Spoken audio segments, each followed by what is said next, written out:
Okay, welcome everybody. I'd like to call our meeting to order. Thank you so much for joining us this morning. Supervisor Botello, would you please lead us in the Pledge of Allegiance? Thank you, Madam Chair. Ready, salute. I pledge allegiance to the flag of the United States of America and to the republic for which it stands, one nation, under God, indivisible, with liberty and justice for all.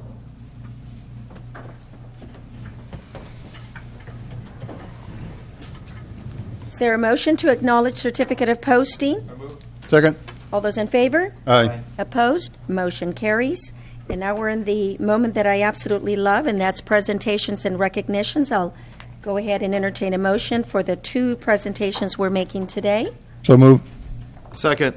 All those in favor? Aye. Opposed? Motion carries.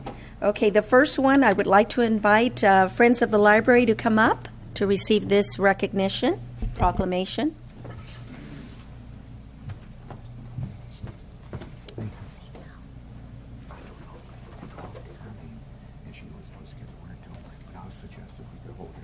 Yes. How are you this morning?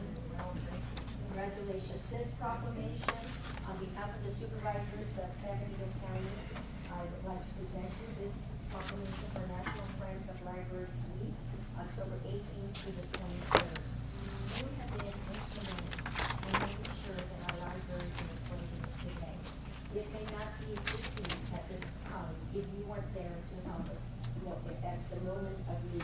So we thank you for that. You have been volunteers, you have been charitable, you have been working there day in and day out for 37 years. So in 1978, you became an organization that has been, like I said, instrumental to San Benito County for a treasure, and that's our county library. So for that, we thank you, and I proclaim this October 18th through the 23rd, 2015, National Friends of Libraries Week.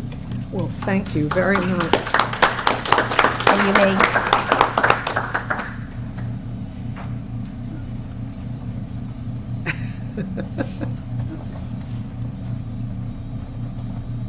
Okay, thank you. All right, please. Harriet, you want to say?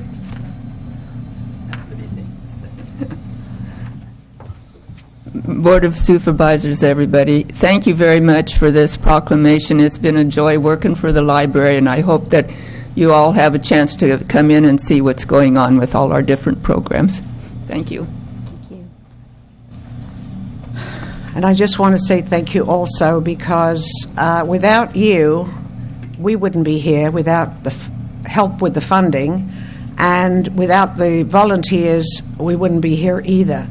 Of course, we have growing pains, as everybody knows, but we will achieve, as we have always done, and we will just move onwards and upwards. Thank you. Thank you. Okay, the next proclamation is for El Castañeda, but I believe I don't see him. Are there any representatives for El here today? If there are none? Yeah, Madam Chair, if I could suggest that we hold that proclamation to our next meeting and see if we could have Al here, because I think it's really important for us to present that to him in person, and I'm sure all the whole board has something to, congratulate him on in his retirement, and he's a unique and a special person in San Benito County. Okay, absolutely. So if it's okay with the rest of the board, we'll go ahead and include it on our November 3rd presentations. Okay. Public comment. At this time, I would like to invite anybody from the public. Do we have any speaker cards at this time? Yes, Madam Chair. Marty Richmond. Hey, Marty.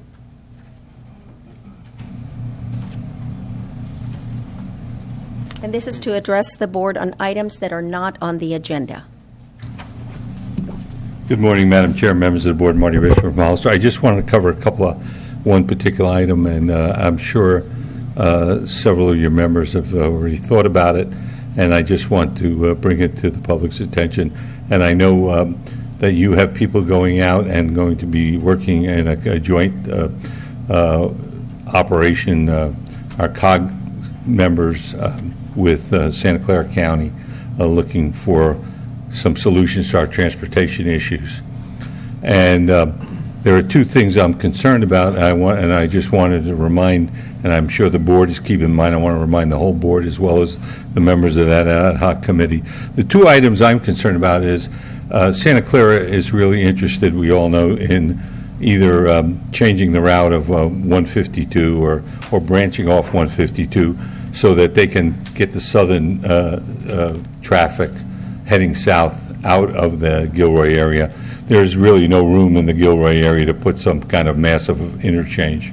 It's just squeezed in there at Gilroy, so they would have to put it somewhere to the south, and that's most likely going to be at Route 25. If that happens, whether 152 dips into the county or the branch dips in or doesn't dip into our county, either way, I think we're going to, environmentally, I think we're going to be, I think we have to worry about air pollution. I'm all for fixing the transportation network, but I want to make sure that if many vehicles are running along the edge of our county or dipping into our county, and the prevailing winds brings the air pollution from those vehicles down into our county, that the Monterey Bay Air Pollution Control District, we don't get hit with all the nasty letters that it's just our fault, that we share the air pollution burden, if that's the correct word. So that's one thing I'm worried about. The other thing I'm worried about, I would like the group, when they're discussed, to keep in mind is economically. If, in the event that they bring that branch down and it hits 25 in Santa Clara County and then turns toward 101 and they put some kind of massive interchange in that area, which I don't particularly oppose, but they'll be tempted with all their economic wherewithal to also put a huge commercial operation right there, and it'll be in Santa Clara County, and it will freeze us out again. It'll freeze, the 4 nodes we picked in our general plan on 101, we want to make sure those nodes have a chance to survive. So whatever arrangement we agree, if we agree to let them come in the county, as we ought to ask them for some economic partnering. Thank you very much. Thank you, Marty. Any other speaker cards? Yes, Ruth Erickson. Yes, it's me again. Let me just get myself prepared here. We'd like to invite you, this is the Board of Supervisors, and the community. You're all invited to attend a special one-time screening of an award-winning movie made in Hollister, San Juan Bautista, and San Francisco. The film is called Man from Reno and will be shown 9:30 a.m. at Premier Cinemas on Saturday, October 31st. Tickets are $7.50. After the movie finishes, there'll be a special Q&A with the director, who's driving up from Los Angeles just for this. His name is David Boyle. If you can recognize some of the locations filmed, you might even see some of the people who were acting in it or as extras. That could be exciting for you. Further details are on Benito Link, Mission Village Voice, Freelance, San Benito County Chamber of Commerce, Out and About, and various Facebook pages. I do have some cards and flyers here. Please come and enjoy yourself that day. Now, we also would like to make a comment about sometime bringing back the Film Council that was here. We had one years ago. I was on it about 25, 30 years ago. And we brought a lot of commercials, movies, etc., to be made here. It's a very good commercial fund. How do I say it?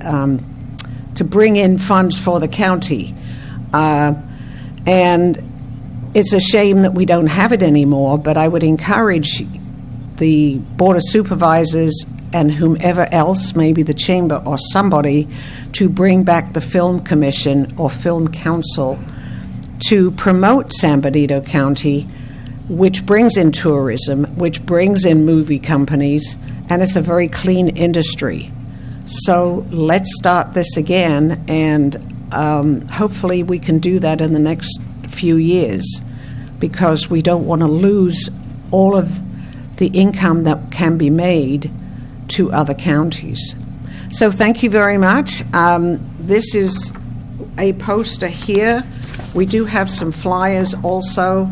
If anybody would like some information, I have cards here explaining everything, and hopefully you all show up and look and see what you recognize. Thank you. Thank you, Ruth.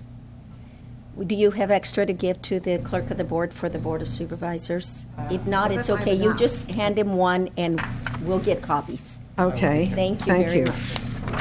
Okay. Any other speaker cards? No more speaker cards on non-agenda items. Okay. But I welcome anyone from the audience that would like to address the board. Items not on the agenda. Okay. We'll move on to department head announcements. CAO Espinosa. Thank you, Madam Chair. Yes, we have an announcement out of administration. This is from our management analyst, Sarah Montanos. She has an announcement regarding sales tax. Good morning, everyone. This is regarding the RFP that I've recently placed a couple of weeks back for our communication and education plan. As discussed at the past meeting, I was supposed to bring it back today. Unfortunately, we haven't received any proposals in the last couple of weeks, so we'll be advertising for an additional 2 weeks and posting in additional papers. All the small businesses that are that do this type of thing have been emailed individually if they are certified through the state of California. So we are using different methods to make sure that we're reaching everyone, as well as emailing local businesses as well. So just wanted to give you that update. Okay. Thank you, Sarah. The next announcement is out of our RMA department. We have Brent Barnes here to give you an update.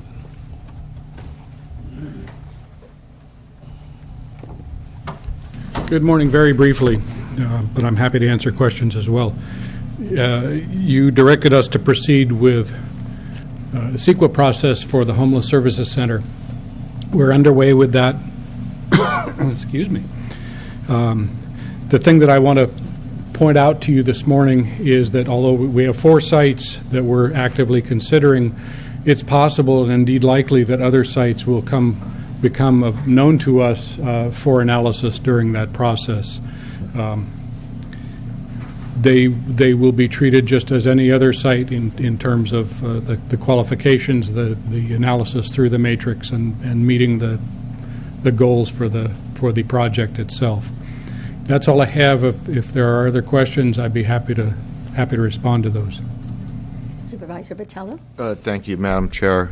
I know whatever site we move forward with, there's to be a level of criticism, and Sure. and the new name I think is a lot more appropriate, and we got to get used to calling it the Casa de Esperanza, Hope, House of Hope. Yeah, I think that's just an idea at this time. It isn't, because we haven't chosen it yet. I think we have to discuss it, and But hopefully we do have to discuss it. It's just a little thought bit out of there. a different spin on, Yeah. on what we're trying to do, and it's relative to the to the public as well. But my question is as we identify other sites, does that have to be in order for the staff to move forward to for the analyzing it? Do we need to have that identified real soon and approved by the full board to go forward with that? Because I think there are potential other locations, and instead of staff kind of going off on their own without board approval of those sites, shouldn't we have that agendized? Yeah, and I believe that you're right. So, Brent? We can do that, certainly. The CEQA process is intended to be very transparent, and it will include weekly or biweekly or monthly updates for the board. We can make sure that is reflected on the county website as well, if you like. We're happy to bring prospective sites to you as they become known and as they become what I would call serious contenders, as opposed to just, well, what about this site over here, and there's no offer of the site or no rationale for the site. We're not gonna just bring any lot to you, but if there's something that advances forward and looks as if it's a real possibility, absolutely. Okay, thank you. We have nothing at that point right now. Yeah. And these are ideas or things that may have come forward since the That's last correct. board meeting. Right. So, okay. Any other questions, Supervisor De La Cruz? Yes, Madam Chair. Not to question the Brown Act right now because it's not on the agenda for discussion, but Brent, my understanding is what we approved at the last meeting was a preferred site with 3 alternates. Yes, sir.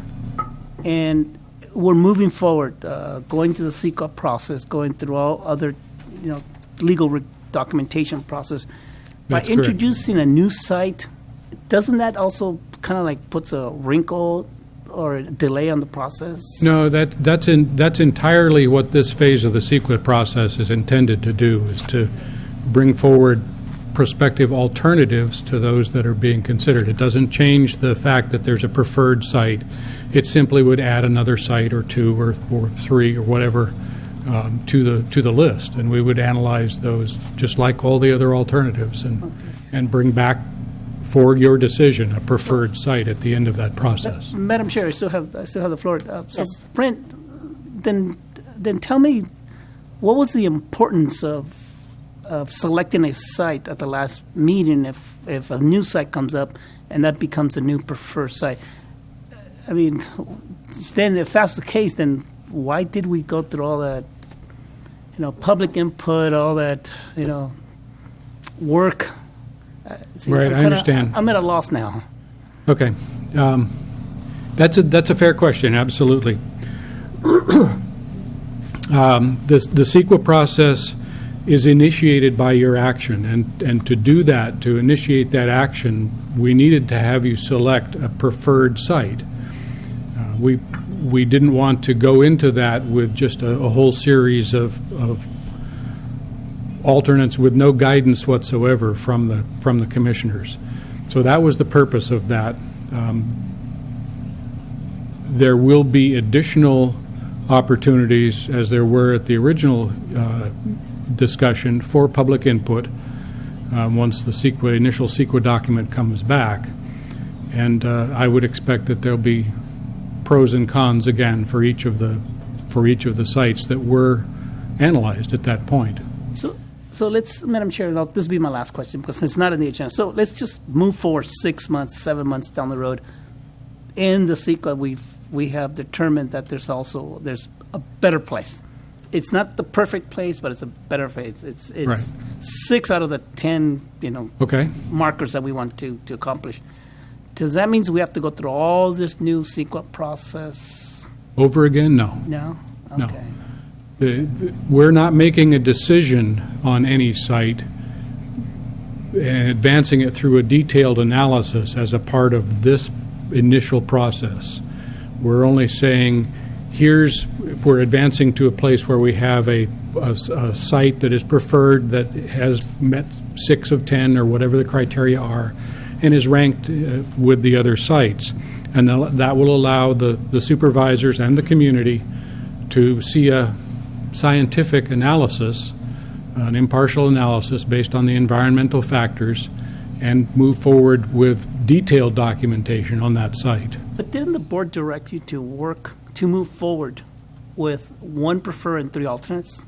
Yes, and that's what we're doing. And so- Again, So this is an if initial. If a new location comes out of the blues, it has to come back to the board of supervisors to include that one in the 1 preferred and 3 or 4 alternates now, right? Well, Yeah, I believe that if there's a new site that's identified, it could be brought back to the board if that's the board's direction to consider the new site earlier in the we can process. certainly do that, Okay. yes. All right, I'll just keep it at that because I don't want to continue the Let discussion. me just add, if I might, Supervisor, that if a site becomes known to us and it becomes a real viable option, we will certainly come with a staff report, a presentation here, just as we are this morning, that says, here is a site that we want to include in the options. and you will have the opportunity to discuss the site, set a public meeting to discuss the site, however you want to proceed. But we will absolutely bring, if there's something that rises to that level, we will absolutely bring it back to you. Okay. At this point, I don't have any of those.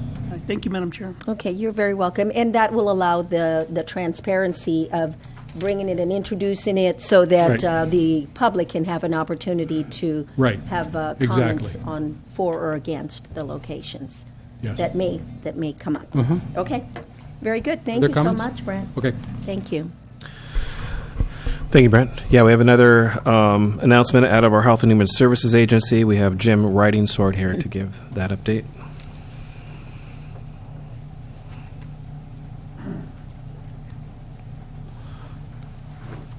Good morning. Good morning. Let me give another report on homeless services.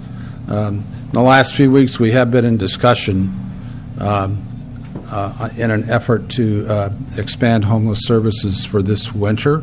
There have been concerns raised about El Nino and things like that. So we have had discussions with the Farm Labor Bureau. We are sitting down with the Homeless Coalition, and we're looking at the possibility, and we will again bring it back to the board, if we get to that point, of expanding some services out at the current site where the winter shelter program is at the Migrant Center. Just to let you know, okay? Supervisor Patel. Thank you. Coming in town this morning, I think it's on the city jurisdiction, but we're both jurisdictions, the county and city, are working well together as far as dealing with some of the folks that are in the San Bernardino River, and I think we put a restroom but the garbage dumpster there. I hope that maybe we could get Public Works or the waste company to come in and clean up that right along the road there. Public Works maybe could assign maybe a county dump truck or take it out there at John Smith landfill and have the waste company come service that dumpster. But it's kind of one of those things that we have to pay attention coming into our community and our town, and hopefully we can deal with that. Oh, here we go. I noticed that last week, Supervisor, and so I had asked the road crews to go out and pick up the sofa and the mattress, so there was no excuse for the garbage company to come out and pick up the bin. Oh, good. You're on it then. Yeah, so we saw that. I haven't been by today to see if that occurred, but No, it I had hasn't. put the chased occurred staff yet. to go get that done. Okay, thank you very much. Yeah, that's a very good point. I noticed it as well, and it is a nice one. Yeah. Second item, I think it was at your last board meeting, an issue came up about funding for the Area Agency on Aging. I just want to report back to the board that Supervisor Patello, myself, and Mayor Ignacio attended the board meeting for the Area Agency on Aging, and that issue has been resolved. So things are moving forward, and we have assurances that we will get better communication about meetings and so forth, and I'm planning to, at least from the agency perspective, at least to have myself or a staff member at those meetings, to be able to participate with them. Thank you, Jim. So, okay. Thank you. Thank you, Jim. Wanted to mention to your board with regards to CMAP, there's been some revisions here internally. We've actually changed from an analog circuitry and equipment that we actually have here to digital. So there's been some work internally. So the videos that the public as well as staff see will be a little bit different. I just wanted to make sure that the board's mindful of that. There was also a comment with regards to speed and the video playback having some issues. Staff has been working with CMAP on looking if there was an issue. And as of now, there may have been some issues with the transport of the data and how it was actually received with web streaming, but not from the actual TV company from Charter. So we're still looking at that, and we'll come back to your board with a detailed, kind of overview of that as well. So I don't know if the clerk wants to add anything further to that. I know he's been in communications with them, but anyways, just with that being said, we are going to be looking at revamping and looking at Novus actually handling some of the video streams. And internally within the county itself, we're going to be able to actually use IP addressing internally to view some of the videos, so that it'll be a lot quicker internally and not, having to go outside the website. And really, the web streams come through the Office of Ed. So the web streams go through. Our fiber goes all the way out to Gilroy, goes to CMAP, and then comes all the way back here into town, and then it gets disseminated out of the Office of Ed. So they're the ones that are actually publishing the web streaming, so that could be a problem on their end. So we're looking at that. Just want to make sure the board is aware of that. Okay. One other thing I wanted to add is the county. We're going to be having a barbecue for employees. That'll be October 29th. Want to make sure everyone has it on their calendar. We're accounting for 12 to 2:30 to accommodate other staff and different hours that staff may or may not be able to make it. So we wanted to make sure that the board knows about it, and we welcome each board member here to be there. And that's it. That's all I have. So I'd like to pass it back to the chair. Thank you so much. Okay, we'll move on to board announcements. Supervisor Munzer. Nothing this weekend. Okay, Supervisor Botello. Yes, thank you. We had a COG meeting last week, and I really want to commend Supervisor Munzer. He's currently the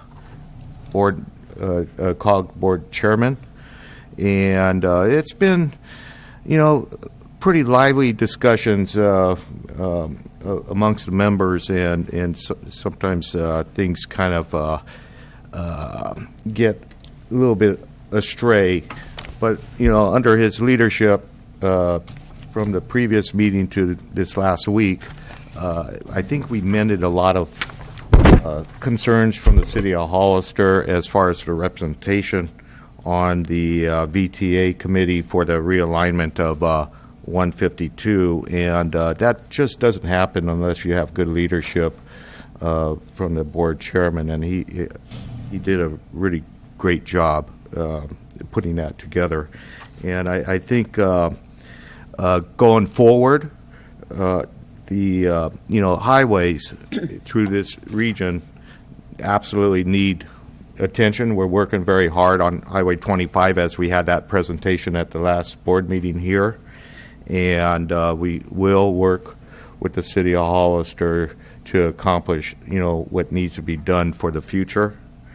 And it's a regional issue, and that's hence this committee. For 152, I drive it, a couple of times a week at bare minimum, and it's a very dangerous road, carries a lot of traffic, and we need to address our east-west connectors as well.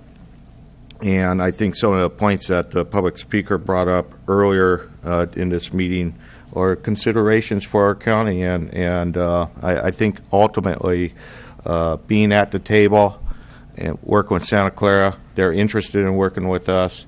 It's not to try to get a piece of, a bigger piece of the pie. It's really about, providing the safest transportation routes that we can for the people of California.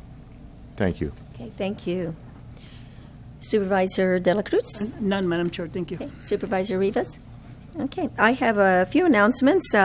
Jim, thank you so much for bringing up the area agency on aging. That was a very important thing. I want to thank Supervisor Botello and you and and our mayor, of course, for attending the meetings. That they have needed representation from the city and the county for quite some time.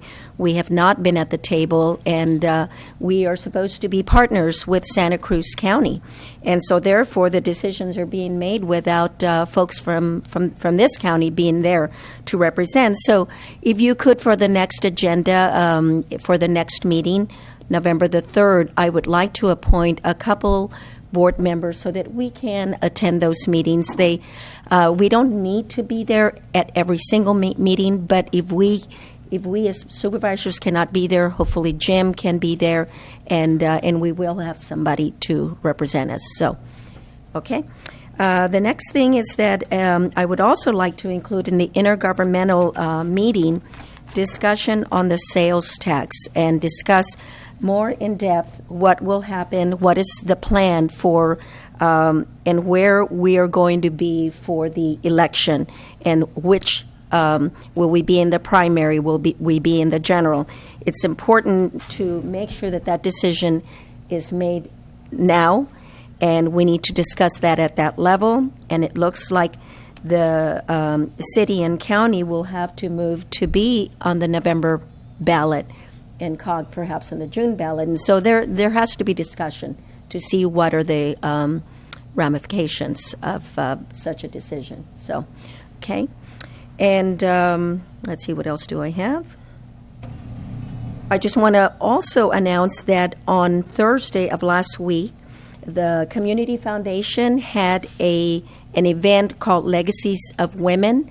And this was all as a result, they had held it out at the Paisinas Ranch, and it was all as a result of the Community Foundation setting up what is called a Women's Fund.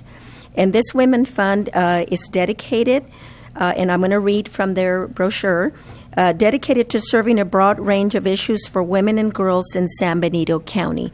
Wonderful fund that gives women an opportunity. As it reads here, the Women's Fund is an opportunity for all women and girls collectively pay it forward in a shared vision of change. So it's a wonderful opportunity for us, the community and women especially, to give to the up-and-coming young women in our community. And I was very honored to have my mother as part of the presentation and information, having made a difference in San Benito County, among other very wonderful women that contributed for what San Benito County is today. So I want to thank the Community Foundation and all the sponsors, because it took a lot of effort, and they did a beautiful job, to put this, to make this happen. So thank you. All right, we'll move on to consent agenda items. I will ask the board if they have any that they would like to pull. Supervisor Botello? Number 7, please. Number 7. Any others from the board? Okay, anyone from the public, would you like to pull any of the consent agenda items?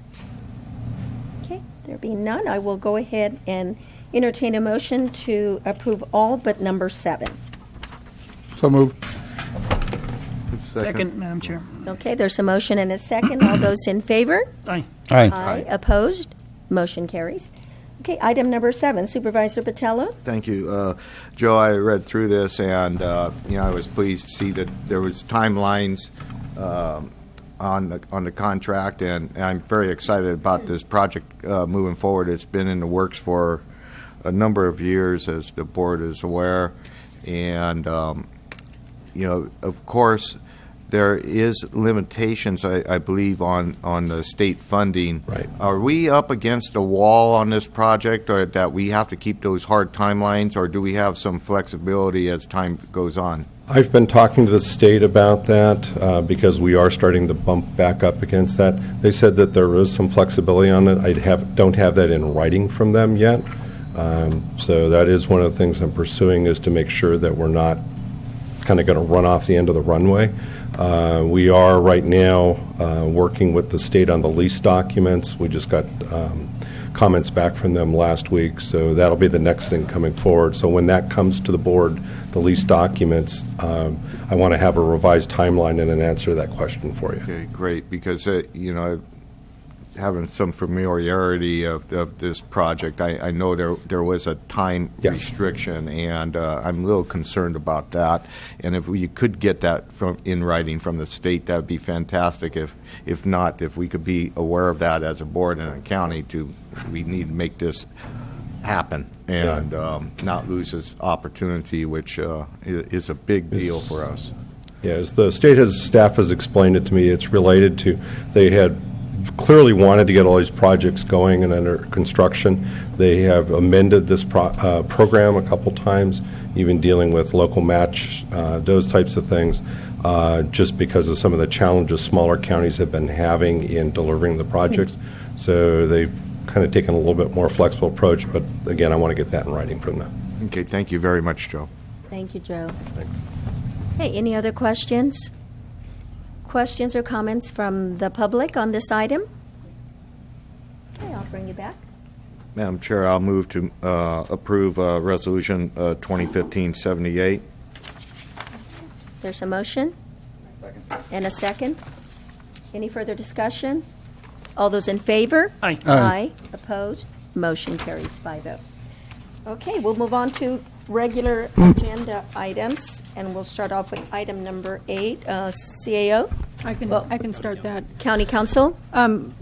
Previously at the board meeting, we had consideration of a marijuana cultivation ordinance. That was not approved, and it was put over to discuss the formation of a committee.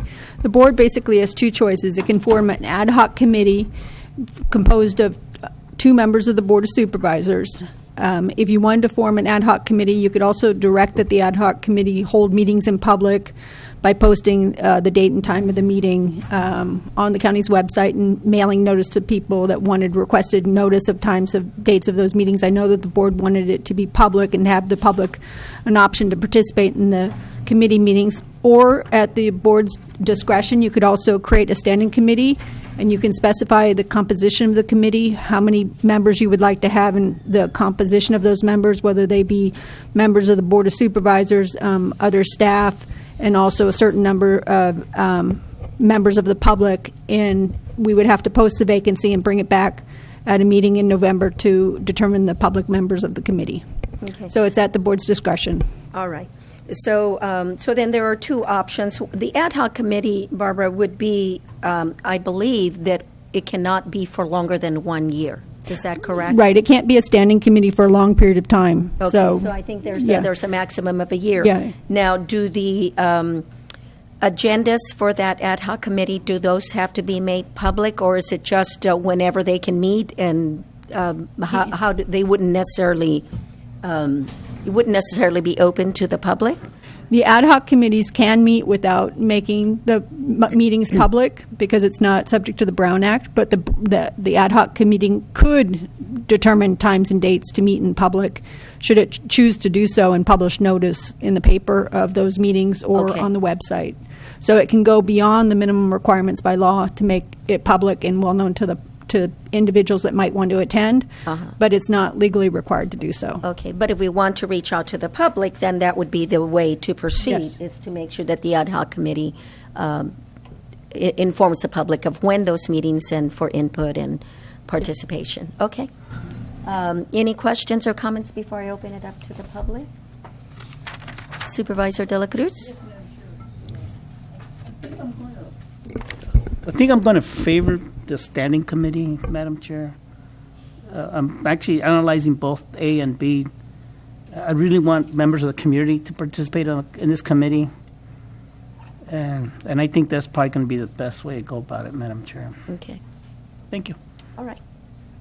Any other comments? Or okay, I'll open it up to the public. Anybody from the public would like to address the board on item number 9?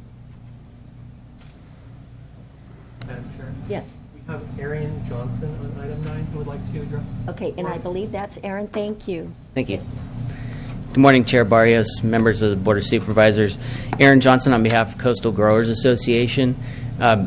In looking at the staff report and considering the 2 alternatives that you have before you, my thought was that in order to, at the last hearing, what we heard from the Rural Counties Council, I forget what the acronym is, but They mentioned to you a date of March 1st, 2016 to have a cultivation ordinance in place.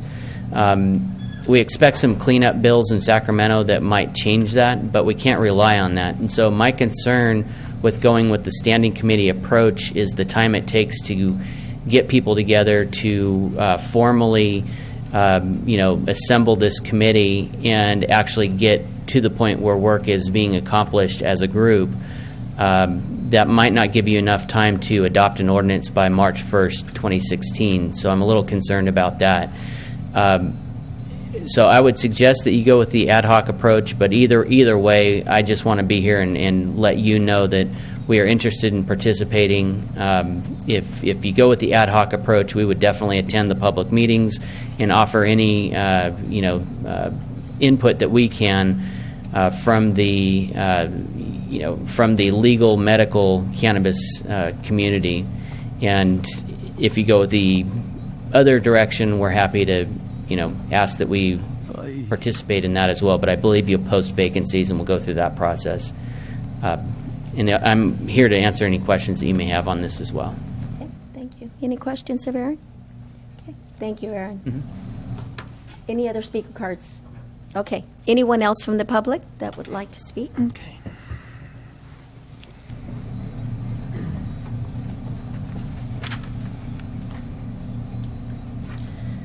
Good morning, Madam Chair, Supervisors, staff. Christina Chavez Wyatt, Farmhouse Communications, proud San Benito County resident. Regardless of the approach of a subcommittee or ad hoc task force, I would highly recommend that we do have some public meetings. I think we have had a lot more community members be more interested in the subject matter, given the interest of what's been going on and discussions on every level. And I'd highly recommend we engage the healthcare industry here locally, caregivers, hospice, doctors and clinic staff, patients and cannabis cardholders, the education community. I know that our high school community specifically has had a lot of interest in participating in the discussion. The farming community, specifically on the level of also cultivating hemp, there's a lot of interest here, specifically from Paul Hain. I've talked to him in the Farm Bureau, as well as those who might be interested in cultivating medical cannabis, and also in anticipation of changes in the law later this year and with the elections next year, as Aaron referred. Those who are operating legally permitted dispensaries within our community, within our region, public safety from the county and the city level, folks from the legal community who can be beneficial in cultivating and drafting such ordinances and making sure that the county is protected in any future action that they may take, and also, of course, members of the public. Thank you. Thank you. Anyone else from the public? Okay, please come up.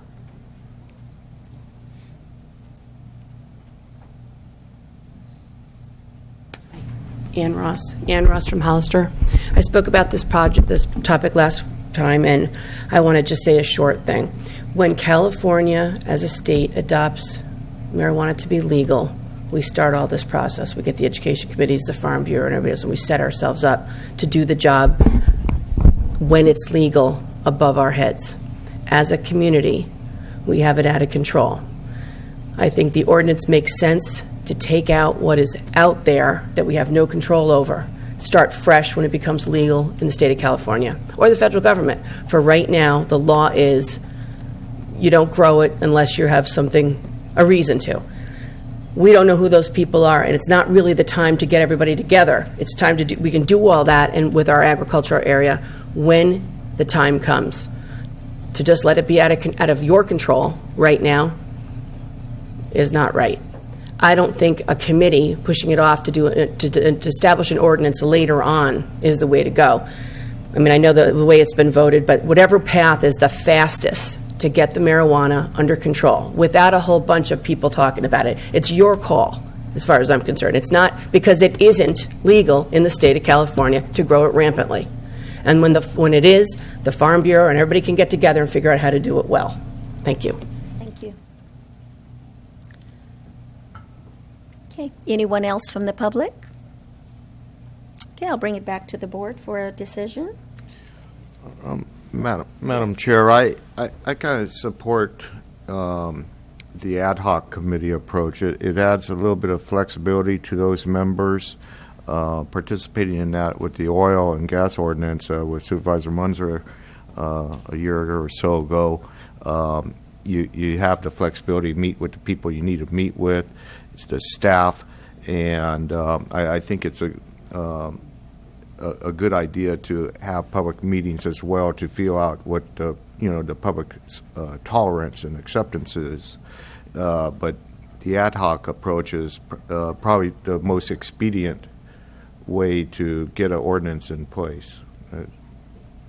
And I agree with you, Supervisor Botello. I think an ad hoc committee would be the way to go, but I would highly recommend that if we do go that route, that it is established through the ad hoc committee that they would have so many meetings that will be public, and make sure that, and I think the ideas of inviting healthcare patients, the hospital, the high school, all the stakeholders is a great idea. So that would be my recommendation, that there are established meeting dates presented, even though you may meet or whoever aside from those public meetings, that those are advertised ahead of time. So, any other comments? Supervisor Rivas? Yeah, thank you, Madam Chair. I have no problem either with an ad hoc or a standing committee. I think, moving forward with an ad hoc probably is the right thing because it'll offer us the most flexibility. And I honestly think that this is an important subject, an important matter that'll take us beyond the year. So I think if we start off with an ad hoc approach, we can identify members for a standing committee, and if we think that it is this topic is going to be of importance, especially with the election possibly next year, we may want to make this a standing committee in the future. So, okay. Thank you, Madam Chair. All right. Supervisor Munzer? Thank you, Madam Chair. And I, too, I have, whether it ends up being an ad hoc or a standing committee, I'm good with it either way. As Supervisor Botello said, with the oil ordinance, we function as an ad hoc committee. We were able to meet in the morning on a certain day, tweaked the ordinance, came back in the afternoon, tweaked it again, and I think we got it done in less than a year. But my concern about this, whichever way we go, is we definitely have the community involved, which I don't think we did when the ordinance came to us, and that's why I end up having issues with the ordinance. We need to establish who from the community can represent the medical marijuana and be at the table with the committee, whichever form it is, and give their input to it. Thank you, Madam. Okay. Anyone else? Madam Chair, I just yes, have one Supervisor question. De La Cruz? Thank you. Barbara, if we do go with an ad hoc committee, will we be able to appoint members of the community to join us in the committee? Or an ad hoc committee is basically two supervisors? It's just the two supervisors. Those are the only people that can be officially part of the committee, but more individuals could come to the committee meetings and give information to the committee. Okay. All right. Thank you. Okay. So it would be open. You can have meetings. The ad hoc committee could have public meetings. Yeah. Okay. Yeah, and that's what I would recommend moving forward if we do go that route. So, okay, then I guess what we need to do first before any appointment is made is to decide on which way to go, ad hoc or standing committee. So I will entertain a motion for that part first. I'll make a motion for the creation of an ad hoc committee. I'll second that. Okay, there's a motion and a second, and I'm in favor of that, but I would like to just say that I would like to make sure that you add to the motion that you hold those public meetings so that the public is aware that they were not going to be just the two. Absolutely, that we need to have two or more, and preferably more public meetings in appropriate locations. So that would be included in my motion. In your motion, okay. Are you okay with yes, adding Madam that Chair. too? Okay, there's a motion and a second. Any further discussion? All those in favor? Aye. Aye. Opposed? Motion carries. So now the appointment at this time, and Barbara, Counsel, would I be making the appointment, or would there be a motion to recommend the members? I think you can probably do it either way. I was thinking so that it represented, as the chair, you can make the appointment for an ad hoc committee, but if you wanted to also allow it to be done by motion of the board so that it represented the majority, it's up to the chair and to the board how it was handled. All right. Well, at this time, I have given this some consideration, and if we're talking about cultivation, I am assuming that the cultivation probably will be done in the rural part of the county. So therefore, I would like to appoint, with that in mind, I would like to appoint Supervisor Botello and Supervisor Munzer as the ad hoc committee, if you will accept the appointment.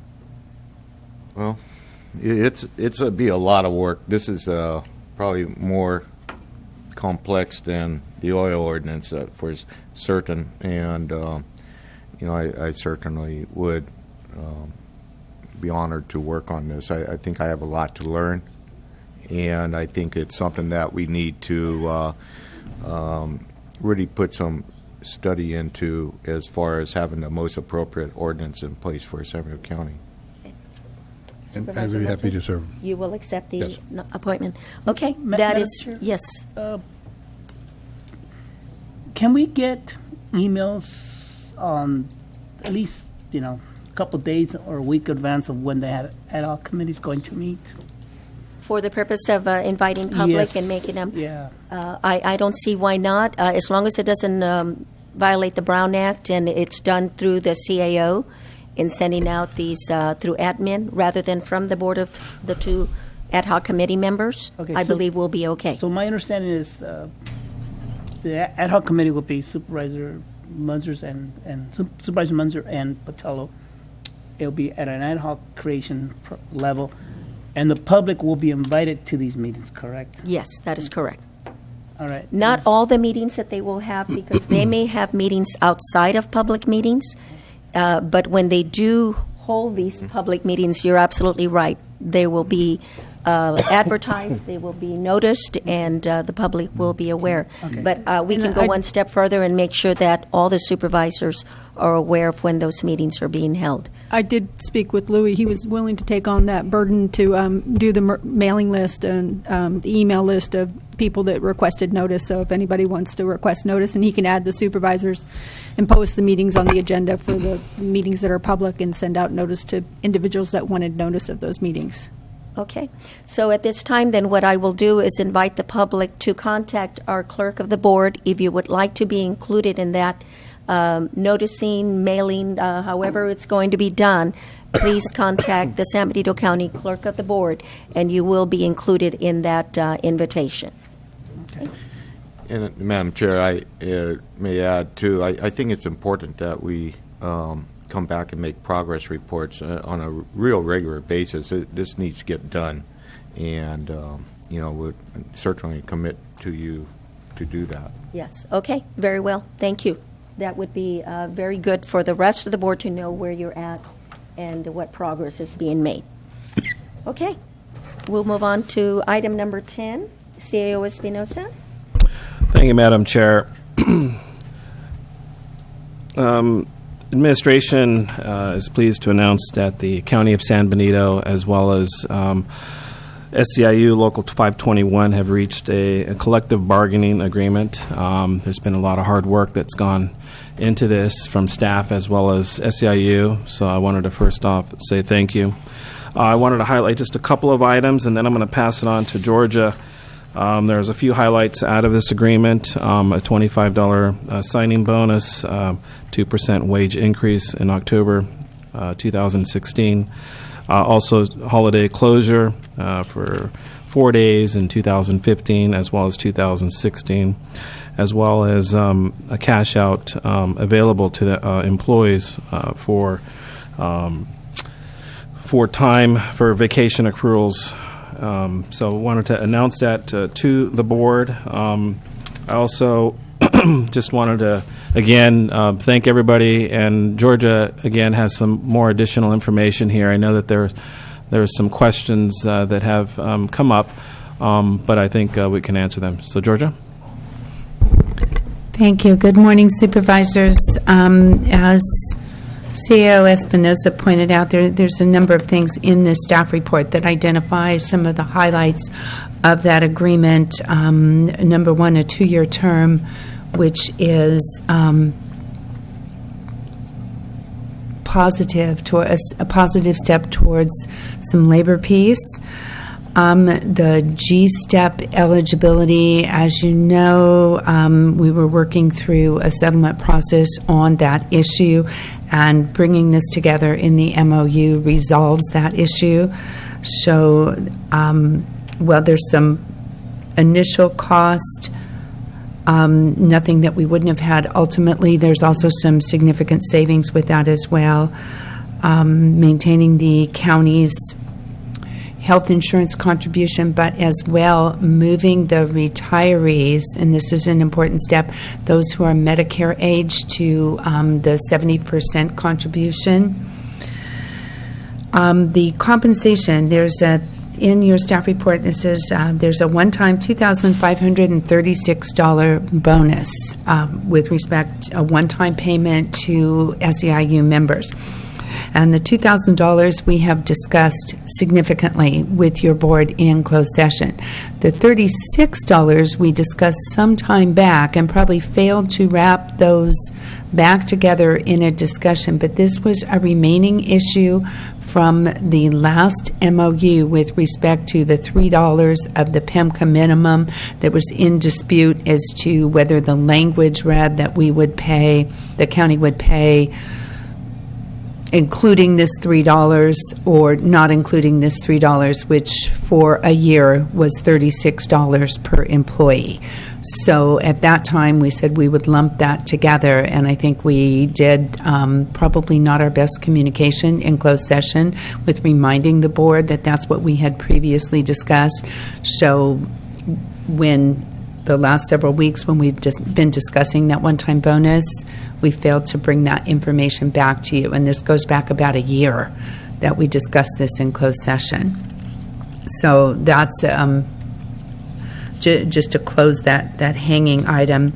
The other thing that this agreement does for the first time in several years for these employees in the general unit provides a salary increase of 2%. Next October, the pay period including October 1st, and that's a positive step for our employees. We need that for their welfare as well as for recruiting and retention. So we view that as a positive.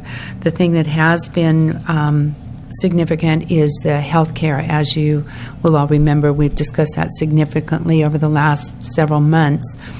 And this provides the ability for the board to make a choice for health care providers for the future, for beginning in 2017. And obviously, as a result of the CalPERS increases, what we've done is provide the ability for employees to cash out up to 25 hours of vacation in January and in July of 2016 on a one-time basis in order, if they feel they need that in order to, the idea being to help them pay for the health insurance premium increases.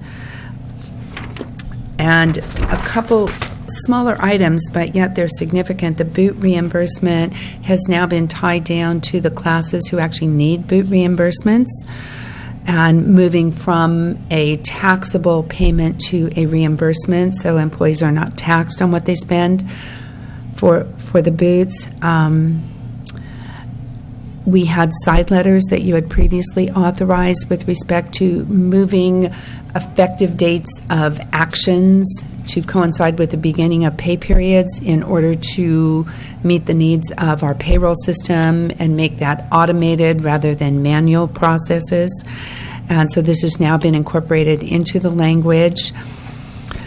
Compensation grievances, well, this isn't something that comes up often. What this does is provide that if there's a grievance on compensation, that it automatically moves to step 3. What that does is give you consistency across the county so that you don't have a compensation grievance being handled in a department one way and another department another way.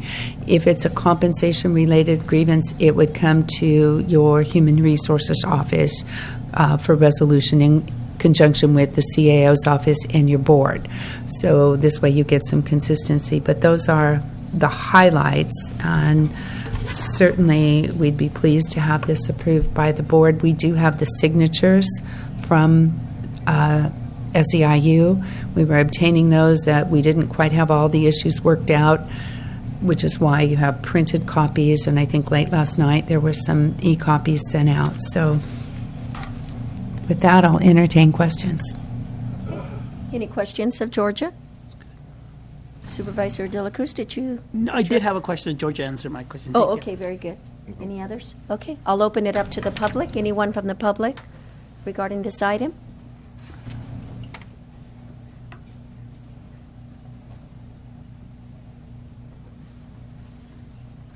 Yeah. Michael Silverman. Morning. Morning, Chairwoman, and board members. First, I want to thank all of you for helping to move San Benito County forward with this agreement. It's been a lot of work, and a lot of it started back in May with our barbecue that we had, and I felt that set the tone for this whole process, and it was a very positive outcome for all of us. And I want to thank the members of the board who attended that barbecue and CEO Ray Espinoza. I also want to thank our bargaining team for all the hard work they did. Denise Quintana, Joan Miranda, Susie Caston, our chief negotiator, Debbie Navarez, and our organizer, Mark Wyrick, for all the hard work they put in and the dedication. It's a lot of work to represent approximately 220 workers. It's a lot of responsibility. I know a lot of them took their responsibility very seriously, and we had a lot of heated discussions about it, but in the end, it worked, and we got a great agreement. I also want to thank the community, and a lot of that stemmed back from setting the tone with the barbecue. We got families together, we got the community together, and during our rallies, we had members from Hazel Hawkins, the nurses, who showed up in our support. And we also had members from the city of Hollister and their workers. And I thought that was a huge development for us and for the county. It shows that we're united and we're all willing to move forward together. And that is huge. This agreement, like Georgia says, it puts money back in the workers' pockets. It helps stop the bleeding for most of the workers when it comes to health care increases. And it gives us something that I haven't had in 4 years, which is a wage increase. I mean, that's huge for the workers. It helps with morale. You know, there's a light at the end of the tunnel. And I also want to remind the board that for ratification, 81% of the voting members approved this agreement. So for me, that's a mandate. And again, I want to thank the board and everybody for this agreement. And I urge you to vote yes. Thank you. Thank you. Supervisor Munzer, you have a question? If you could stay up there, please. Before you sit down. Question. I just want to thank you and your members for your willingness to help us resolve our health care issues. That was huge for me when you were willing to resolve this issue. We have not gotten it resolved. Right. We're going to need to work together to resolve it, and I just really appreciate your willingness to do that. Thank you. Oh, thank you very much, Supervisor Munzer. Yeah, you're absolutely right. We do have a lot of work to do, and I know we have language in our contract that helps us move forward with that. And so it's going to take all of us to tackle this, and I appreciate everybody's willingness to do that. Thank you. And I want to say that I really, send a message that your members, that the board recognizes the sacrifices that have been made over the last few years during the Great Recession. We thank you for your patience. Thank you for your commitment to try to keep us, and help us to stay afloat. And without the help of your members, we could not have done it. So we want you to please take that back to them and let them know. I definitely will. Thank you. And at the same time, I want to thank staff. It takes a lot of work, lot of time, and so thank you, all of you. And I also want to thank the members of the Board of Supervisors, because, you know, we also have to recognize that there are agreements that we have to make and that we have to compromise, and that was done. So I know that we haven't passed it yet, but I think that that there was a lot of effort in making sure that we did the right thing. So thank you. Thank you. Supervisor De La Cruz? Yes, Mark, thank you. And on behalf of the Board of Supervisors, we're excited that it doesn't have to go to the next level, but it's an agreement and it's at least 82% supported. That's the most important thing. And I also like to thank my fellow supervisors for seeing the concerns that the county employees have and looking at them as our number one asset. And I also like to thank Supervisor Botello. Thank you very much. And Rivas and Munzer and Madam Chair, and the staff, of course. And the staff, in return, would like to invite you to a barbecue on October 29th. 29th. The 29th. So perfect. Spread the word. Definitely. Thank you all. Thank you. Any other comments from the public? Unless you have another. No, we don't.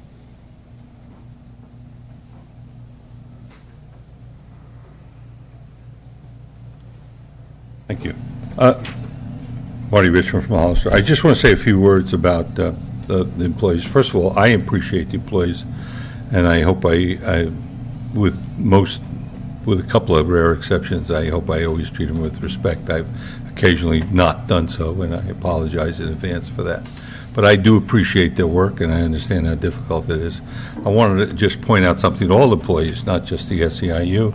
First of all, I would encourage the public employees to bet on themselves, as they say. If you were a ball player, a football player, and your contract was coming up, whether or not you accepted the contract or you said, no, I'm going to go become a free agent. The free agents bet on themselves. I think most employees, many employees, should bet on themselves and understand that they will have a productive life, many of them, after they leave public service, and that they should consider taking more of their pay rather than as long-term benefits. So, because long-term benefits don't pay the mortgage. I've said this 1,000 times. You know, if you make yourself miserable for the first 25 years, no matter how happy you are in the last 50 years, you're not going to be happy. You're going to look back and say, I should have done other things. So I encourage employees to make bargains that basically give them more spending money during the years that they really need it, when their kids are growing up, when they're younger, when they're trying to find a place to live, and so on and so forth. And the second issue is I've spent a lot of time over the last 3 months analyzing the tax and economic impact between our county and every county around. And we are, I'm sorry to say, we're just still at the bottom of the list. And I know the employees want to do better, but the only way they're going to do better is if the county does better economically. And no matter what people say about public service, and the public is necessary, I worked for the government for more than 20 years, it is necessary. But, you know, the real economic push and the real economic bounce is provided by the private sector. That's just the facts. When you look at we take in per capita less than half of what most of the counties around us take in taxes. Less than half. Now, that's per person. So if you count 3 people in a family, you can just see how little we take in per family. So we've got to do better, and I hope the employees will encourage the board, as members of the community who vote, they will encourage the board to make those economic decisions that will help put San Benito County on the map as an economic powerhouse. We don't have to change the way we live to be so. We just have to we'll be willing to accept the things that are offered to us. Thank you very much. Thank you, Marty. Any other comments from the public? Okay, I'll bring it back for a decision. Madam Chair, I make a motion that we approve. Sorry about that, Madam Chair. That's okay. I'm trying to figure out if there's a resolution or not. Yes, it's 2015-79. Is that correct? Oh, there it is, 2015. Here's my problem. Our problem is that my reading is it's different from what's on the agenda. Shoot, wrong number. Got it right here. Sorry about that. That would be page 130. Got it. Madam Chair, this stuff is new for me, and I apologize. So I will refer my motion to another fellow supervisor. Okay, it's okay. If you want to make the motion, we can wait just a No, it's okay, Madam second. Chair. Okay. I'll then entertain a motion from one of the other supervisors. Well, I'll help my colleague out.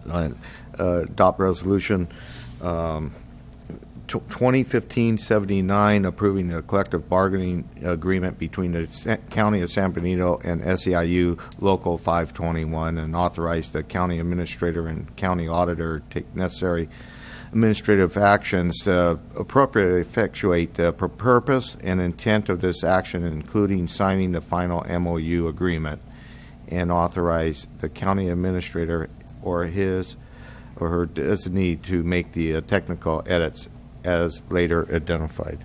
I'll second that motion, Madam Chair. Okay, there's a motion and a second. Any further discussion? All those in favor? Aye. Aye. Opposed? Motion carries 5-0. Okay, we'll go to item number 11. CAO? Thank you, Madam Chair. So it's been about 2 years now, actually a little bit more than 2 years since we have an agreement with the Hollister Fire Department, City of Hollister, to provide fire services for the unincorporated area in San Benito County. Overall, I wanted to state this. Staff feels that services have been very good, and we really haven't had any issues with regards to fire services.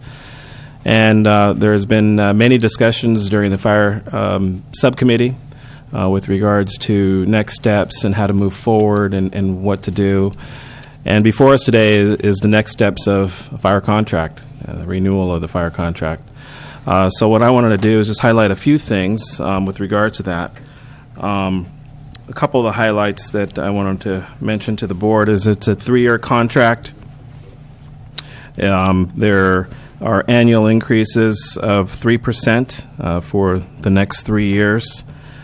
And one of the concerning factors for the county and for the subcommittee was mitigation fees. So I think we were able to work out with the City of Hollister no mitigation fees, but for us to look at what we need to do when it comes to growth within the county and the unincorporated areas. So I wanted to thank staff and thank the subcommittee, Supervisor Anthony Botello and Supervisor Jerry Munzer. We met internally with staff, with council quite a few times to go through the contract and to look at the county's needs and what's important for the county as well. So I think we kind of met halfway. I think there were some things that the city also was able to get as well. I think it was important for them. So before us today, I think it's a pretty good contract, and I wanted to give it back to the subcommittee and let them highlight a few things or discuss this fire contract. Supervisor Botello or Supervisor Munzer? Go ahead, Jerry. Thank you, Madam Chair. Chair Espinoza.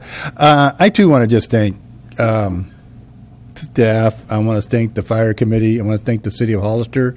We've gone through a fire chief, an interim fire chief, and now we have a new fire chief, and he's present with us. So there's been some growing pains with this process, but by and large, the arrangement has worked well. There was a lot of concerns in my district, in South County, that, response times would not be the same. The level of service would not be the same. And I don't think any of that has ever changed. So I want to thank the City of Hollister Fire Department for stepping up and providing the level of service. In our next agenda item, we are going to be discussing a fire station in the north part of the county. And in this contract, I made sure that as funds come available in the future, we will be discussing a fire station for the South County. I think this is, as the CAO has said, there was some give and take on both sides to come to this arrangement, to come to this contract, and I appreciate the willingness of the City of Hollister to negotiate with us and City of San Juan to be part of it. And I think we have a good fire contract sitting before us today. Thank you. Thank you. Supervisor Bertella? Thank you, Madam Chair. I want to echo Supervisor Munzer as far as our experiences with the on the fire committee and the provisions of this contract going forward.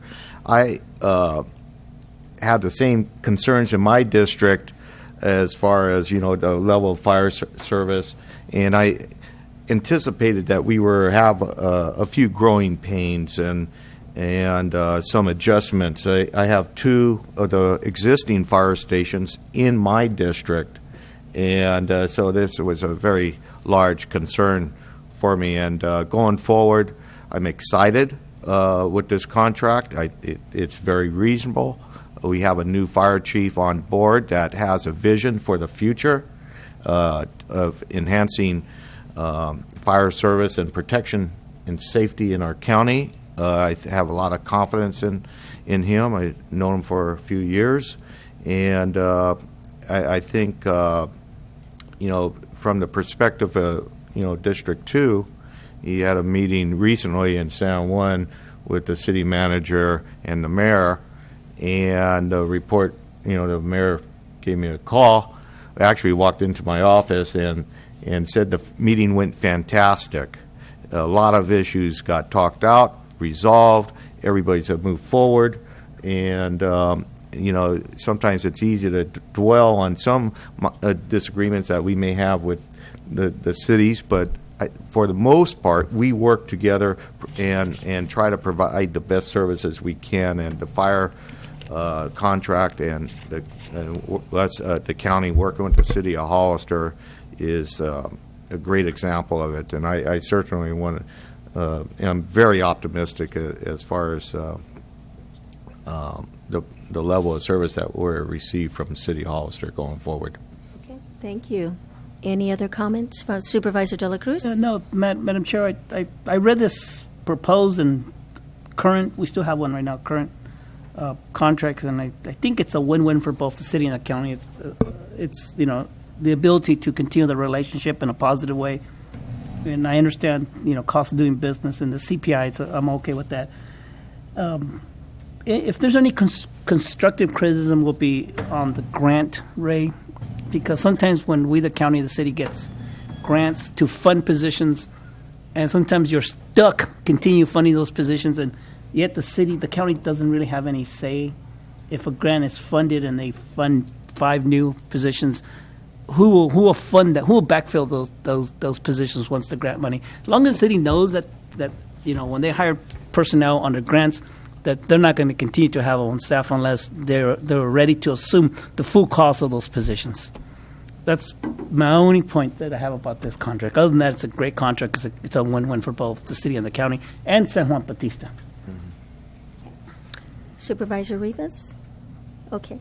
I want to thank the committee. Thank you so much. I know that there's a lot of time that goes into these meetings, discussions, and even, outside of that. So I want to thank them because it is a real commitment on your part. So thank you. And I really appreciate that this contract gives the county a say in a lot of the things and the decisions that are being made. And I also appreciate the fact that you're not stopping here, that you're looking, like Supervisor Munzer said, for a station down in South County, very much needed. I know that every effort will be made to figure out a way on how to do that. Much needed, and I appreciate that we're also looking into other opportunities, whether it be some sort of a special district, a JPA, all those things. We're always try to think outside the box, because having fire service is probably one of the most important things the county can do, and so we have to always try to figure out how to make it happen and how to continue to do it efficiently, effectively, and provide a good service for the county. So thank you, Chief, for being here. Okay, I'll entertain a motion then. Madam Chair. I apologize. Thank you. All right, public comment, please come up. Do we have any speaker cards? Okay. And I was a big supporter of this, and I think you remember I came so many times. Marty Richmond from Hollister. You'll remember how many times I've been to the podium on this subject, and people can take it for what it's worth. I was not here just to protect the city's budget or pocketbook. I was convinced, as I was in the case of 9/11, consolidating 9/11, I was convinced that it was the best thing actually for the people who had a fire, who needed a response, or had a medical emergency who needed a response, because I thought our times to North County could be much better. South County was always going to be a problem because it's so far away, and I almost have a word to say about that. But North County, I thought we could do better, and I think we've done better, and I think we will do better yet when the new fire station is up. And I think, so I do think it's a win-win. And yes, it protects some of the city pocketbook and the fire department, but it also protects your pocketbook a little bit, and it certainly protects the residents who are going to get a better response. So I'm very happy, and I'm very happy with the new chief, and I was very impressed with the story I heard yesterday about how many smoke detectors they put in place in the city of Hollister on a voluntary basis. More than 170, I think it was, Chief. That's terrific. Okay, that'll save a lot of lives, provided the public does not take the batteries out and use it for something else, okay, like they tend to do. And we all do that, but we all make that mistake.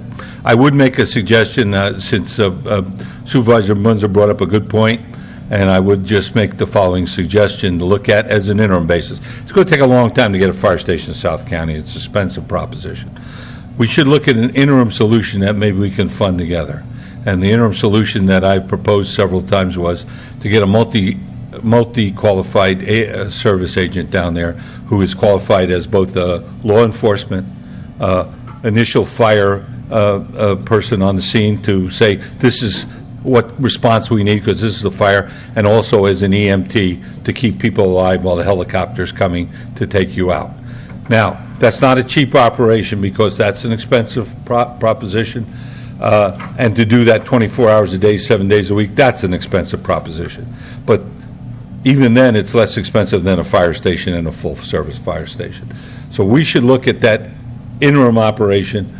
Let's just see what it's going to cost.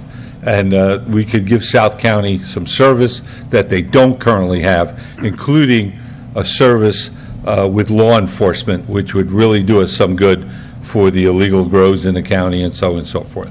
So I think we ought to look at that. I know it's a big project. I appreciate your support. Thank you. Thank you, Marty. Any other comments from the public? Now I'll bring it back. Madam Chair, I own the board of a motion. I'm going to make that motion right now.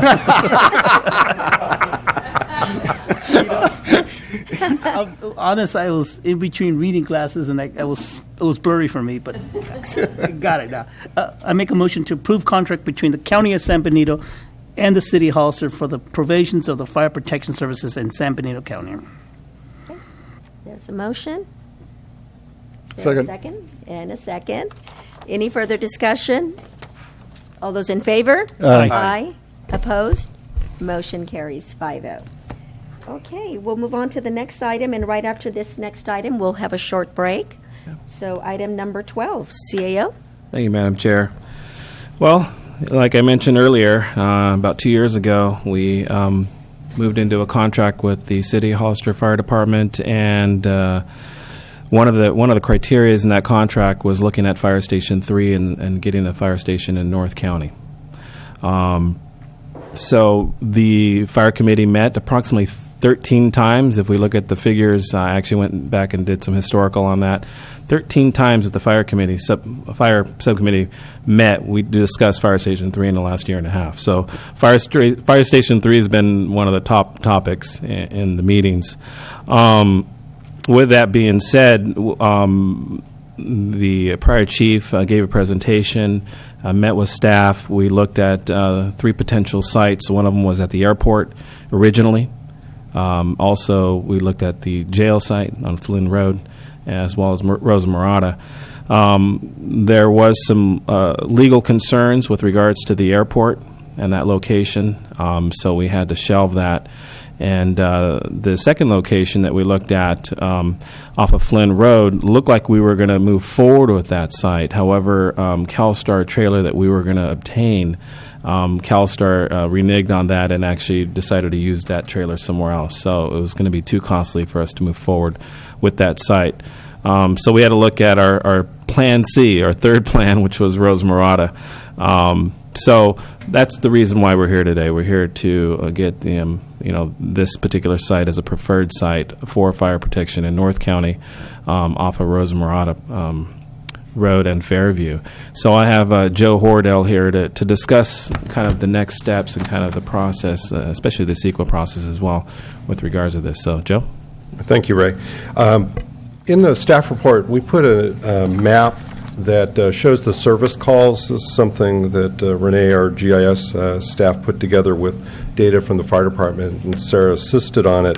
And I think this is really helpful for the conversation today and in light of the last item. That we have looked at Flynn Road, and really one of the things that was really driving that was the CalStar modular building, and since it was like a block away, it would have been really inexpensive to move it and set up an operating facility for not a lot of money, at least for the quarters piece of it. From an operational standpoint, though, when you look at where the calls are coming in and where the growth is happening in the county and where the direction of traffic is going, it really started pointing in another direction that when CalStar kind of came off the table, we went back and kind of used this as a fresh start, and Rosa Murata really then rose to the top from a locational standpoint. That you can see the amount of calls that are coming in along the Fairview corridor, and we expect that to continue to increase as Santana Ranch comes online, and just the amount of commuter traffic that's happening on Fairview. We think we're going to see more there. And then the existing residents that are already in North County, that if you were to go through and draw a dot on Fallon and Fairview on that map, so it sits kind of step in here, you can really see it's much closer from a response time to where all the dots are that are in the north end of the county, and that Flynn Road really was an extension of Station 1 from response times. And so we get coverage back to where Flynn is with the Rosa Murata site. We also get much shorter response times to the north end where we have more of the calls. So we are asking the board to consider Rosa Murata as our preferred site to start the CEQA process. We did complete the CEQA process on Flynn Road. We actually did a negative declaration. It circulated. We had no comments received on it, so we were ready to bring that to the board for certification. We are going to use that as a template to look at the Rosa Murata site. The one thing I do want to mention, or a couple of things that we're looking at and have talked with the fire department about on the Rosa Murata site, as the board's aware, that was the former Go Kids child care facility. We have an architect who's working with us that has done a number of fire stations here in the Bay Area, a significant amount. And they've been through the building. We've gone through and done a programming exercise with the chief and his leadership team, looking at what a fire station should be without looking at the existing buildings on site. We started clean about what kind of services, equipment, amenities for the staff that will be living in this location, and built a program and have started building a budget and square footages. It actually pretty much fits in the existing house that's out there that Go Kids ran their facility out of. There are costs absolutely for renovation, and wherever we go, we're going to have to build an apparatus bay for parking equipment in, so we've been working through the size of that. But looking at it, we think that it is a site that continues to work. We've already started researching water quality at the wells. We're getting ready to spin up on engineering to go look at where all the trees are on the property, because we don't want to clear cut it. We actually want to preserve the oaks that are out there. We are working around floodplain that's out along Fairview, that there's some sheet flow that occurs, so we're making sure that that all works. But that'll be the stuff that we're spinning up to work through the CEQA process. We don't see any fatal flaws in coming through that. It is one that kind of related to this that we've talked with the fire chief about. We think that if we do put the fire station here, it would be justification to put a signal out at Rosa Murata to allow them to actually come out on Rosa Murata and get good, safe access onto Fairview. We also think there's actually some benefits as we've now started thinking about Fairview and what that street wants to be, that we actually should be thinking about some stuff like that up and down the length to deal with the speeding that the commuters are doing out there and the mix of ag traffic and commuter traffic. So it actually starts kind of, the pieces start fitting together into a much better kind of overall project for that Fairview corridor. So there's, I think, some more that Brent will be talking with you over the kind of coming months about some ideas that we want to do on that. But we think this is one puzzle piece that fits into that has a triple, kind of a win-win-win. So we are asking the board to consider the Flynn Road site and the Rosa Murata, that identify Rosa Murata as your preferred site. We'll, as I said, we've already completed CEQA on Flynn Road, so that is there as a backup. And we will go through and process a CEQA review on Rosa Murata, get that to an equal spot. I'm getting quotes right now for engineering to do topography, base engineering for this site, so we can make sure that that all works, because we had some of that for Flynn. And I'll actually be bringing forward a contract amendment with the architect. We've taken the first $10,000 with them, I think, and accomplished a lot. So there's a little bit more we need to do. So that'll come forward as an amendment for the board to consider probably in your second meeting in November. Thank you, Joe. Madam Chair? Questions, comments? Madam Chair? Madam Chair? Oh, yes, please. I also invited Fire Chief DeCampo here as well to give some input. So I would like for you to come up and give your input on this particular site, Fire Chief. Okay, so morning, Madam Chair and Board of Supervisors. So I understand that the availability of Flynn Road and the other, the airport being a viable option because of the fact that the property was there, and then the availability of having the trailer was a component of it. But when you look at a study for a standard of cover, what we want to do is we want to be able to respond to any incident within 5 minutes. Well, if we were to move it closer to the north end of town, yeah, you would get some coverage, but where it was really needed was in that area, because you've got high cost value homes, Comstock Estates, you have the Rosa Murata area, Fallon Road area, and if it's smack dab in the middle of that area, you can branch out. And Joe had a good point with the corridor of Fairview being somewhat of a concern right now with the speeding. Over the last, I want to say, 2 months, there's been a significant amount of accidents in the daytime and, of course, on the weekends and the evenings. Well, I was reading an environmental impact study on Gavilan College project that's going to get built out in, I don't know how soon, but it's on the corner of Fairview and Airline, right across the street from Ridgemark. That's where they want to build a complex out there, another satellite community college. The environmental impact research study stated that there's going to be over 200-300 students coming in and out of there. Fairview Road is going to be one of them. So strategically placing Rosa Murata Station 3 stationed there would be able to provide the service that is going to demand and what the community is going to demand. The population is growing.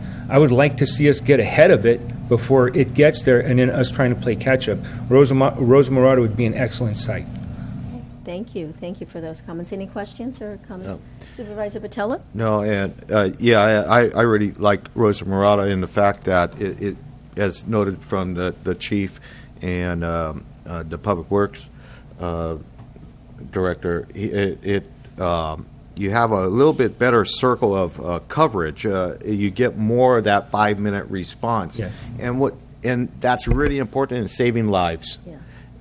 Its secondary importance is hopefully you never have to call the fire department or the ambulance or anyone. Insurance coverage. People that weren't able to get fire insurance or at least at a reasonable price are able to do so with a staffed station. And so this is have a financial impact on a lot of people, and I really do like the idea of the stoplight. As you know, Highway 156 has a number of stoplights, and it really does slow down the traffic, as we've seen. Maybe Fairview Road needs a little bit more constraints on traffic speeding through there. I absolutely agree with So, I'm happy with the presentation, and hopefully the rest of the board feels the same at that side. Okay, thank you. Any other questions of the chief or comments? Okay, thank you so much. Any comments from the public? Okay, I'll bring it, oh, we do have one.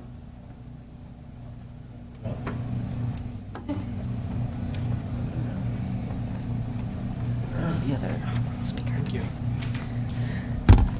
Good morning again. Christina Chavez Wyatt on behalf of the Business Council and also Farmhouse Communications. Although the Business Council has not formed a formal position, though speaking with several members, business leaders, and locals investors, we'd like to express support for the Flynn Road location for many reasons. Infrastructure is already in place with high-quality newer roads, water, sewer, and communications infrastructure that's largely supported and maintained already by private investment. We do need traffic calming and repairs on Fairview Road, but I don't see that having the fire service station and putting the back of the infrastructure repairs on the station would be an adequate or a good policy decision. We also have to consider accessibility to major transportation routes already serving North County, including the rural and growing commercial areas, and best serving emergency situations, including possibly better response times and level of service support for Highway 25 and 152, with large and growing volumes of commercial transport lines, working families and visitors traveling through and to that area. I'd also like to point out site selectors evaluating properties in the airport business park strongly desire public safety, fire, and medical services in close proximity to their commercial campuses. We also like to point out some concerns with the Rosa Morada Fairview location that include possible flooding issues that have been seen in the past that was addressed by Joe, current unresolved issues with tremendous road quality, safety issues with ingress and egress, and already being in close proximity to the Fairview CAL FIRE station and the AMR ambulance dispatch off of Fairview and Hillcrest. While reuse of this property is a good business concept, it's short-sighted and it's not a good location for a new fire station. In consideration, again, for those response times, please consider the volume of emergency response dedicated to emergency medical over fire response. Thank you. Thank you. Any other comments? Questions? Okay, I'll bring it back to the board for a decision. Madam Chair? Yes.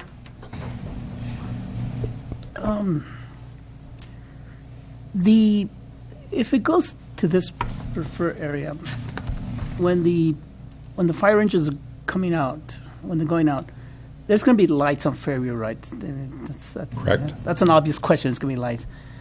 Was it Supervisor Patello or Munzer that said about a stoplight there?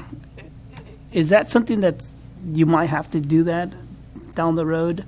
Would it warrant it? So as a part of, let me just clarify your question, is it at Rosa Morada in Fairview that you're asking for Right. the light? Yes. Right. So our expectation is that we would, because of the speed of cars moving on that street, that we would want to put a light out there to go through and provide us a good break in traffic for the engine to come out onto Fairview. Well, here's my concern. I mean, I live like a block away from the one on Union. I mean, the one right here on Fifth Street.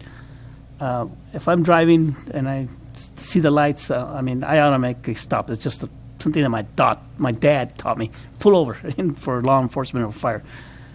But when somebody's driving on Fairview Road and they're used to driving 55, 65 miles an hour, and all of a sudden the engine lights come on, boy, are we going to get 100% sure that everyone's going to stop?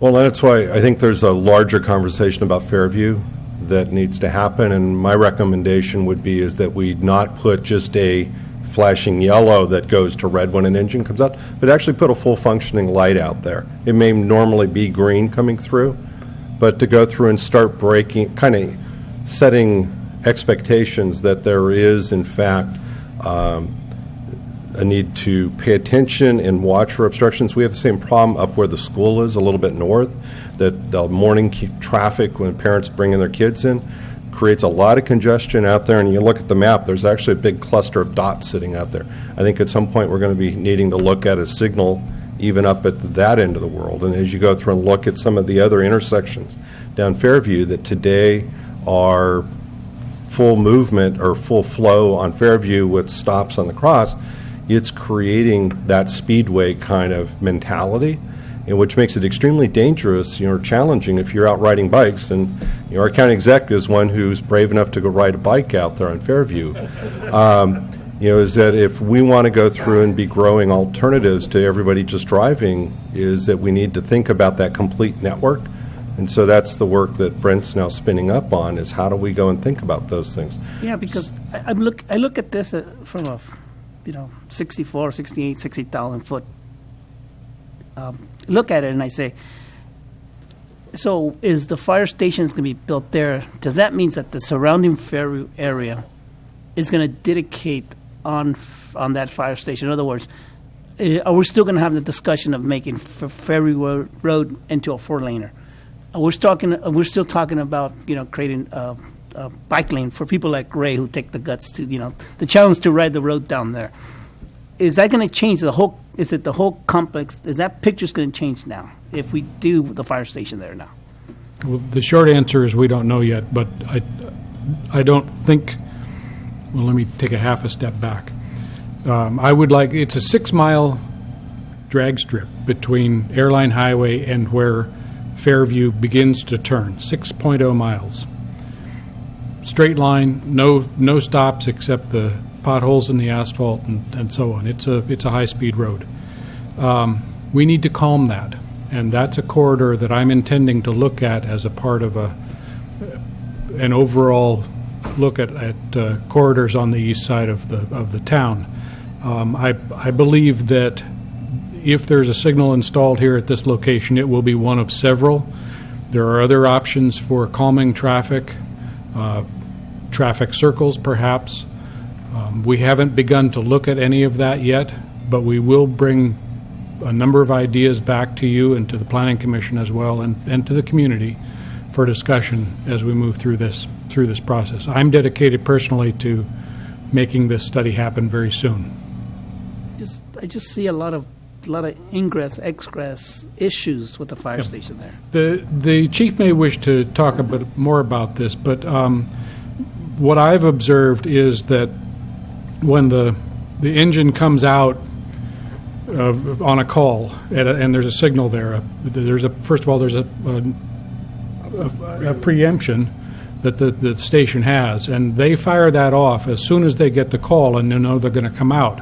So there's a good 30, 40 seconds, maybe as long as a minute, for traffic to recognize that there's a stop and to come to a stop and create an opening for the engine. Second part of that is the engine doesn't just roll out and come around that corner at 60 miles an hour. They come out very slowly and are very cautious about entering that traffic stream. We have a question from Supervisor. It's not a question, it's just a comment. I mean, CAL FIRE at the Fairview station has been dealing with Fairview for a lot of years. and I've watched them, just as Brent said, the fire engine comes out, like sirens going, but it is the responsibility of that engineer to merge onto Fairview safely. And I think the chief can agree with me. Absolutely. That it would definitely be the engineer's responsibility to merge. And I think having a light there that the station can control will just add to the safety. Well, one of the advantages that has the CAL FIRE station there is the stop light. What is it, about a quarter mile, somewhere around there? It wasn't there. But it hasn't been there for, I mean, that's just recent. The Fairview station has been there many, many years. Yeah. Now, traffic has increased. Well, that's my next question. Traffic has increased, I'll grant you, but it still is the responsibility of the engineer to... I know they're going to do a professional, great job. I know that. I could just look at Anthony and he can tell me that, and I believe him on that one.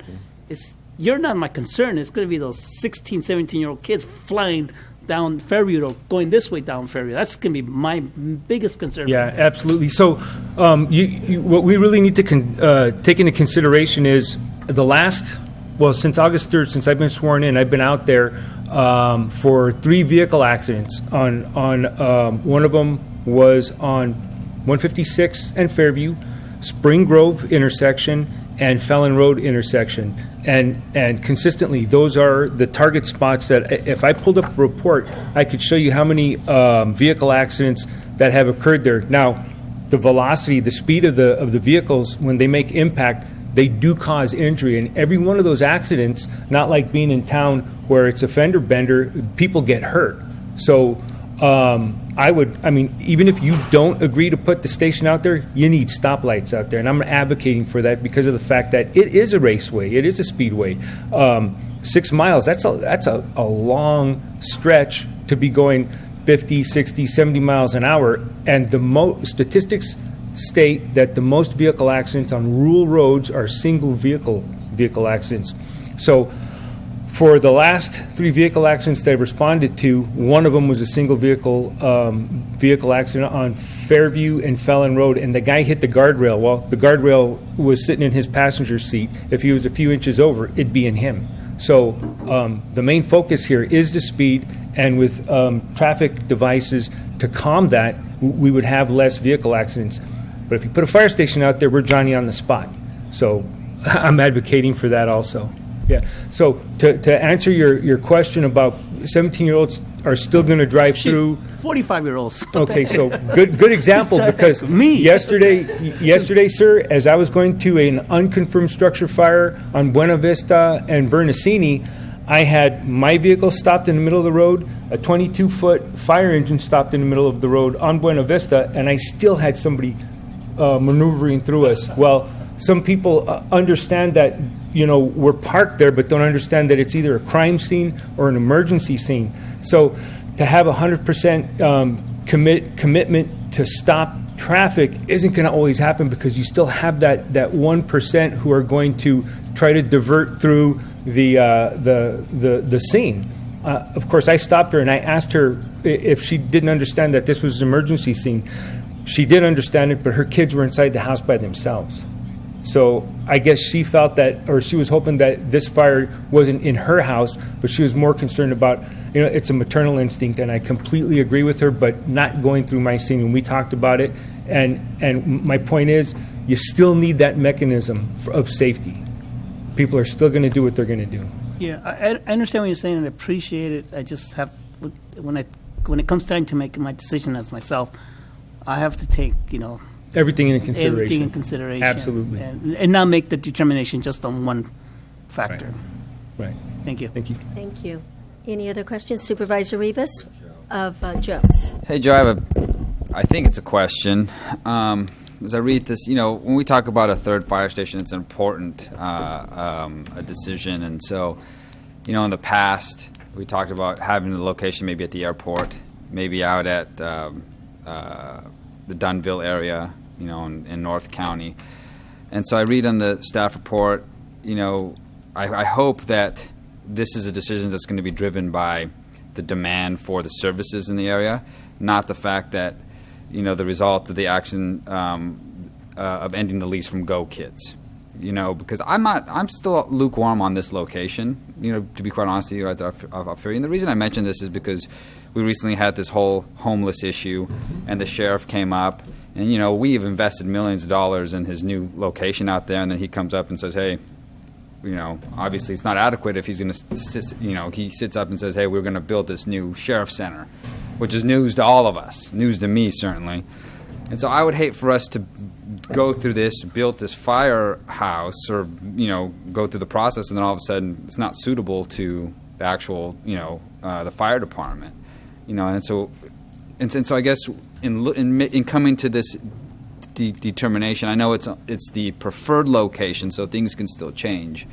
I guess what I'm asking, Go Kids isn't the motivating factor behind this, right? The fact that we have. No, and in fact, I would say is that Flynn Road was, I think, heavily influenced by the fact that we had a offer from CalSTAR to sell us a modular building for $30,000. Is that I think that drove a lot of where the circles went. And that's why I wanted to include the service map in this staff report, is really to go through and go back to the analytics of where are the calls coming in, where's the growth happening, and definitely growth is happening in and around Hollister, as opposed to, I don't see that there's going to be big subdivisions happening out towards Dunville. Clearly, there is CSAs out there, and the calls that we do get, Casa de Fruta and, kind of that further north end, 152, 156. But really looking at where the predominance of calls are, where the growth is planned in the county to occur, that would not be a large planned community or something like that. That when the fire chief and I sat down and looked at this seemed to be a logical place. Now, in this case, clearly having county-owned piece of land there makes it easier to say, well, it should go here as opposed to, put it a mile closer to the school. But from a big picture standpoint of where you would draw those circles, I think this is the sweet spot of where to go through and put it. And I think it's serves the residents of the county, and at the end of the day, part of what drove this is being funded by fire impact fees of county development. So it needs to be on land that is in the county area, as opposed to, there was a question about why not go through and serve the needs of the industrial park around the airport. Well, that's city development. And at the end of the day, we have fire impact fees that need to be meeting the needs of the county residents. And so, we're trying also to stay true to the source of dollars. Thanks, Joe. Supervisor Patello? Yeah, I want to add to that a little bit too. In the fire committee and facilities committees, that when we've discussed these potential ideas, the sheriff wasn't thrilled with the fire station going on to that Flynn Road either. And when the airport land fell apart for legalities, we went to Flynn Road, and just because we didn't have any other ideas for our alternative to go for Station 3 in the North County and improve the response going that way. And then when we had the issues with Go Kids and we knew they were going to vacate the property, I'll say I came up with an idea. That might be a great location for Station 3 to service North County. And, my background working for the city of Hollister was as a fire engineer. And I felt very strongly that, this had a lot of potential. And I asked Chief Geringer to look into that location along with our public works to see the viability of the response times and servicing more people with the response times. And, I drove circles on my paper here. And you really, Station 1 has, it's right there to respond out to the airport within a reasonable amount of time. I've never had a problem with making that 5-minute response, 6-minute response out of Station 1. I know that for a fact. So they're covered. But we do have an issue on the east side of Sunny Slope. Well, Station 2 takes care of a lot of the, the southern part of it, and that's why Hollister built it. And now we need something that takes care of the north side of Hollister and kind of takes care of that, Santana Ranch and Comstock area, and that's where Rosa Murata comes in. And I think, I share, concerns about, traffic and the safety of the firefighters and, the apparatus itself. But engineers are highly trained and very aware of traffic, and that's one of the reservations. I think we've had issues with some of the San Juan people. They want to drive the engine. But there's a tremendous amount of training that needs to take place and practice that to the level that you entrust that responsibility. And this is why it's so important that we work with this consolidated manner.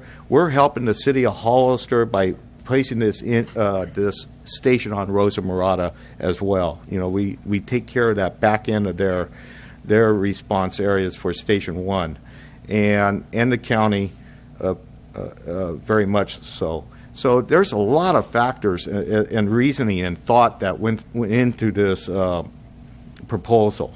And hopefully I clarified a few issues. Okay. Thank you, Supervisor Patello. Any other questions before we... Okay. Thank you so much, Joe and Chief, for your presentation, and Brett. So I'll entertain a motion then for the item that's before us. I'll move for staff recommendation. Okay, there's a motion, and I will second it. Any further discussion? All those in favor? Aye. Aye. Opposed?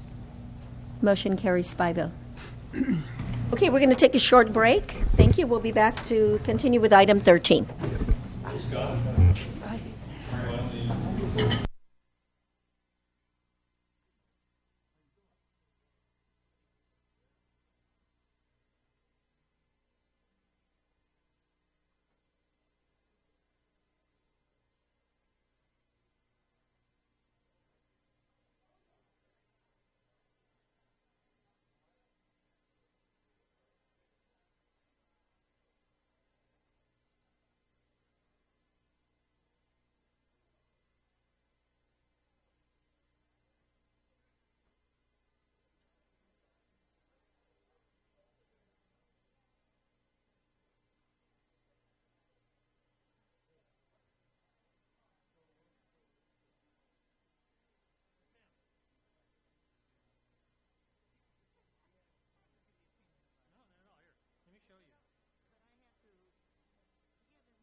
our meeting. Thank you so much, everyone. And we'll start with item number 13, CAO Espinosa. Thank you, Madam Chair.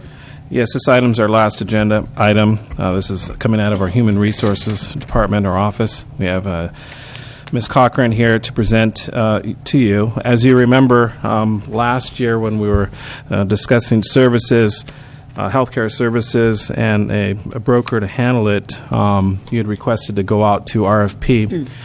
In light of quite a few things that happened this last year, we're coming back to your board to discuss the possibility of not moving forward with that. So we have Georgia Cochran to talk a little bit more about that. Georgia? Good morning. Good morning, Supervisors.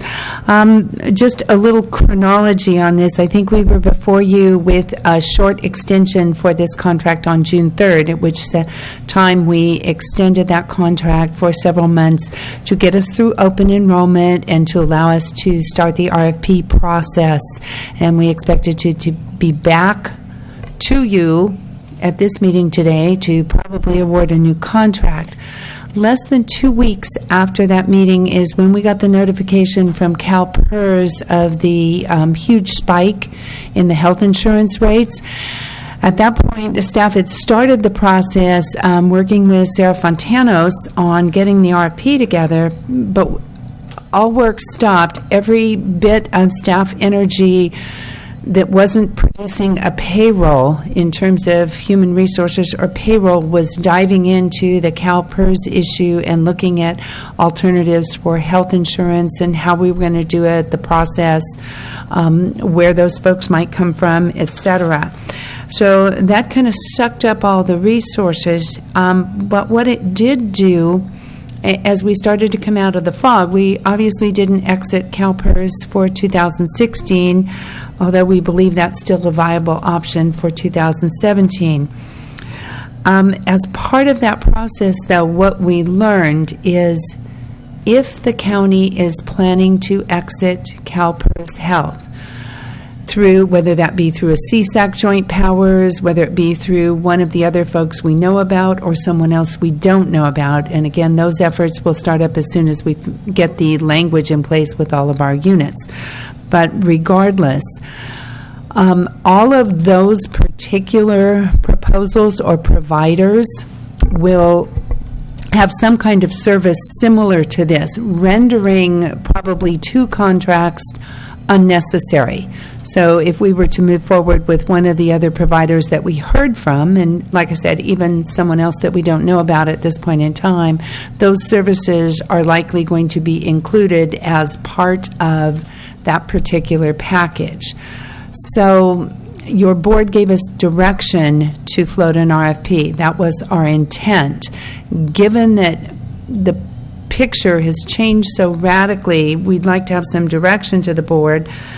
Initially, I kind of felt like, I don't think this is really prudent to expend all that energy for what may very well be an awfully short-term contract that we won't need in the future. So really, it's up to the board to, at this point, to direct staff, would you like us to continue down that RFP path or potentially just extend the current contract through December of next year, remembering that that contract has a 30-day cancellation, and most likely we would probably be ending that sometime before December of next year as we brought the other provider on board prior to the health insurance actually becoming effective. Georgia, is Mr. Wagner still, is it Wagner? Wender. Is he still available? I mean, Yes. For services Yes. to the He county? attends our open enrollment. He was very instrumental through our CalPERS process. He actually looked at vendors as well. And I think we'll have to decide how and in what role we may want to use him as we move forward in a process with evaluating RFPs for healthcare. That's going to be, I think, our bigger RFP tackle this next year, is looking at healthcare providers. Okay. So, but yes, he's amazing. At open enrollment this last year, he went to about 15 different meetings at various sites and times to catch swing shift, grave shift, off days, on days, and those kinds of things. So he's a really, really good resource. Yeah, and I have personally used Mr. Wender, and it's been a while, but I was very pleased with the service that I received, and very valuable to my needs anyway at the time. And so I'm hoping that that is the case, that everybody has experienced the same as I did. So. Well, I think I've seen a couple of cases since I've been here where I know that one of our a department head actually had a sibling who was away at school in the hospital in the emergency room needing surgery, and of course several states away, and they were here and there was an issue. They didn't want to operate because they couldn't get the health insurance straightened out, and I got the phone call. We called Mr. Wender, who had it straightened out in less than 5 minutes. I think sometimes it's speaking that language. I mean, he is an expert in the field. I mean, there are others, no doubt. If we did RFPs, we would find vendors. It's just that effort for what we think is going to be a fairly short period of time. Okay. Now, if the county opts to stay with CalPERS, if that is a decision next year, I think that would be the appropriate time to float a new RFP and consider what kind of services we want to work as an adjunct to our CalPERS health. Okay. Thank you. Madam Chair. Supervisor De La Cruz? Thank you, Madam Chair. Georgia. Okay. The agreement with the ACIU, part of the agreement says that we have the ability now to remove ourselves from CalPERS. If we're going to go in that direction, do we need to use Jack as our broker? Ultimately, probably not, Jack or anyone else providing those kinds of services. If we went to another plan, based on what we've seen at this point in time, a part of that plan would be those services, which is not something CalPERS provides. Okay, so let me redirect the question a different way. Why do we need Jack if we're going to explore other options and we're going to create a committee, a health insurance committee? Well, I don't think our health insurance committee is going to be an expert in the field. I think he can answer a lot of technical questions for us, help us weigh pros and cons. Sounds like Mr. Espinoza has something to add. Yeah, Madam Chair, if I may. So in addition to that, Jack Wender provides services for new employees. So from now till the end of 2016, we're continually bringing new employees on board with orientation. So he'll sit down with new employees once a month. I believe it's the first Thursday of the month, and he goes over the different plans and assists folks, as well as assisting those that are in need if there is an issue that arises from now till then. Maybe I got this wrong, Madam Chair. Georgia, sorry about it. Jack is not the person that goes out and gets insurance packages for us, right, to offer to the employees. No. No, he does not. He could. We have not asked that of him. Just don't even worry about that. Don't worry about that. I just want to make sure that I'll be honest, I just want to clear the deck. Everyone involved with CalPERS, I'll be honest with you, that's my position. Start fresh and see where we can get better deals. And I don't know if the broker's part of this over here, or it could be the new problem over here. So that's where I'm trying to come from. Let me explain how some other CalPERS counties, jurisdictions handle this. And what I would say is San Benito County is typical in terms of having a contract with someone for these types of services because they're small. When you go to a place with a county with, say, 5,000 employees, they have a benefits officer who is an expert. They hire that person as an expert in benefits, but they're larger. They have that demand and that volume. We don't have that demand and volume, so this is a low-cost way of getting that kind of expertise. Okay. Thank you, Madam Chair. Okay. Any other questions or comments? Okay, comments from the public. Marty? Yeah. Oh, I'm sorry. Marty, I'm sorry. Come on up, but we did have a speaker card. Well, I'll wait. Yes, please. Hi. Mr. Silverman go first. Okay. Oh, thank you. I think I appreciate it because this way maybe you can hear what I have to say because it has to do with the employees. We all have experience with this, and I have experience with this in private industry. Having worked in private industry, and what I feel, and I won't tell you where to go or that would be presumptive of me to tell you where to go and buy your health insurance because I won't do it. I don't know what the detail of the plans. I do think you do need an expert because these plans are hard to figure out for your own, what it's going to cost you. But I also think a key issue is employee education on what plans they should be selecting. It's a very personal thing, and people are often happy or unhappy depending on what they think they made a good choice or a bad choice, or were offered a good choice or a bad choice on a health care plan. And so a lot of them are annoyed right off the bat because they say, I have no choices that I like, and it costs a lot of money, and it does cost a lot of money, and therefore they're angry to start with.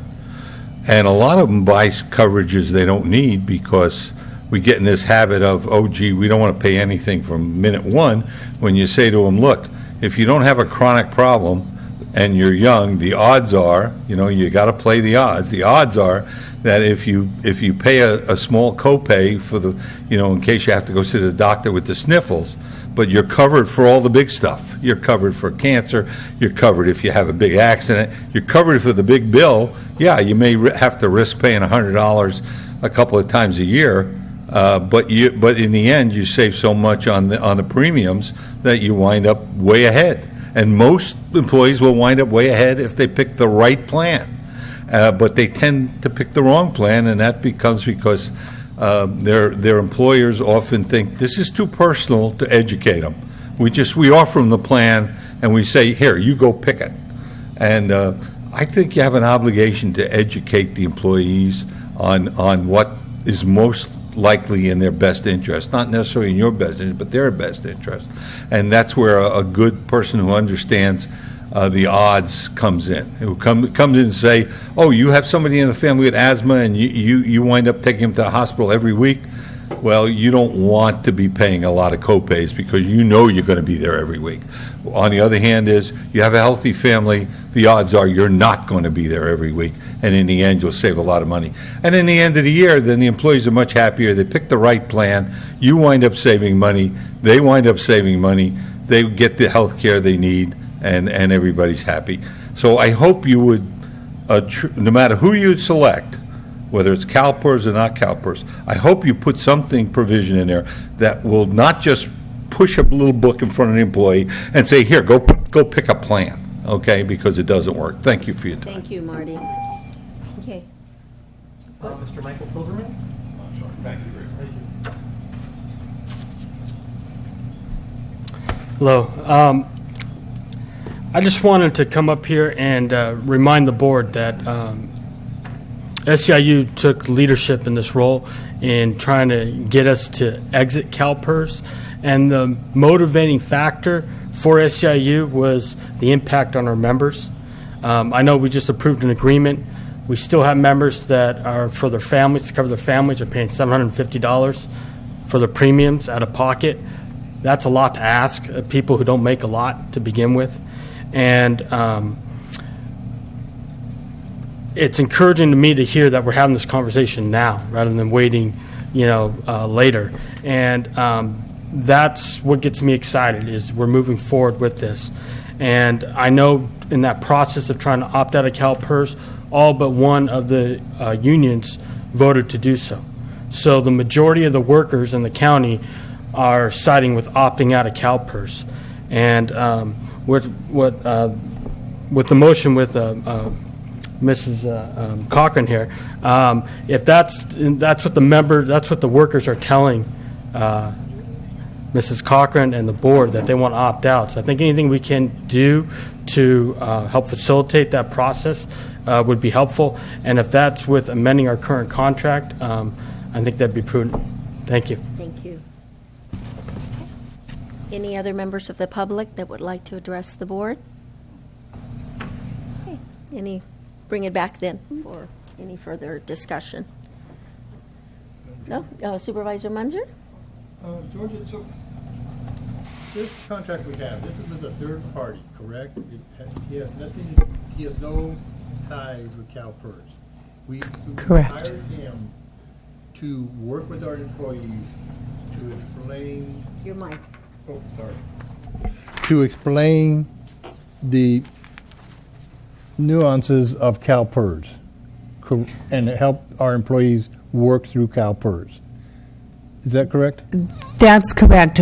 Our employees, our technicians who are here, they are processors, but we try to avoid interpretation of benefits. There are simple things that they can do, but when the issues get complex, Mr. Winder provides that expertise in that area. So it's a matter of having that person in lieu of a professional benefits manager on staff. Okay, so now we are committed to staying with CalPERS through 2016.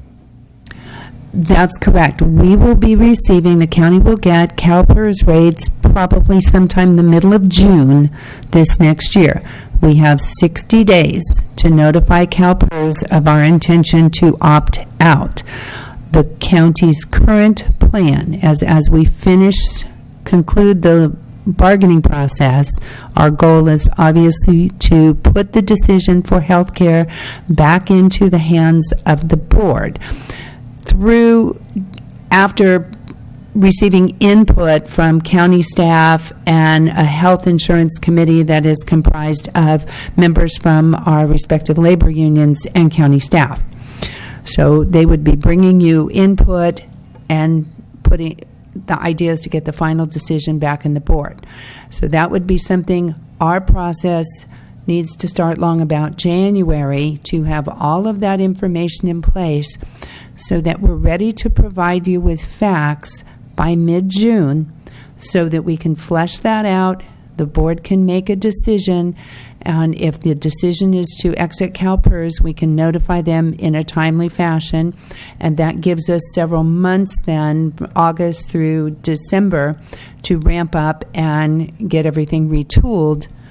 Because there is a ton, as Marty Richmond mentioned, there will be a ton of education because this is a change for employees. Yeah. So if we direct you to go with an RFP now to replace our current Jack Winder, it's going to be 3 months before you have the results of the RFP, correct? We're well into the 2016 or a month or two into 2016. We will be writing a contract which may end up ending in another 10 months because we have left CalPERS and we would not need that person anymore.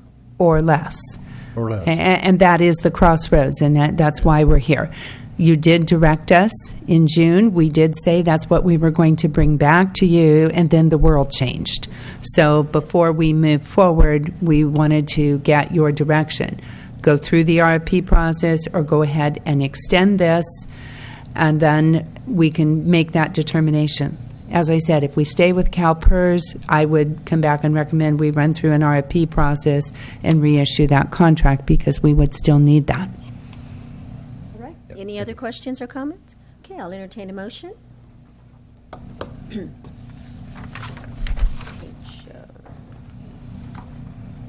152. Well, I would move to provide staff to continue the current contract on a short-term basis.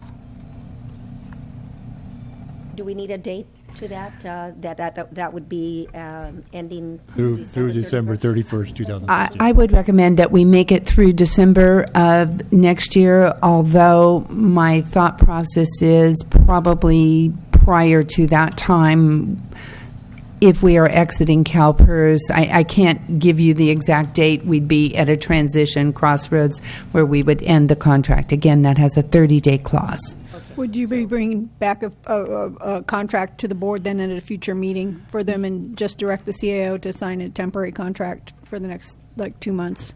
Well, I think what we can do, we do have all the information. I think we could be back at your board on November 3rd. We could even bring a consent item to renew that contract through December of 2016. So, thank you, Georgia. So the motion is to go ahead and continue the current contract on a short-term basis through December 31st, 2016. Is that your motion? Correct.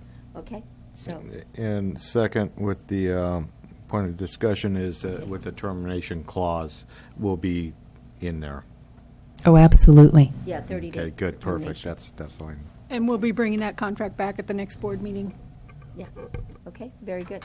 Question, sorry, for clarification, is the direction to come up with the contract or to actually extend it and then bring back the final contract? I understand it to be to extend it, and of course, that would include a contract. Thank you. Right? Supervisor Munzer? Yes.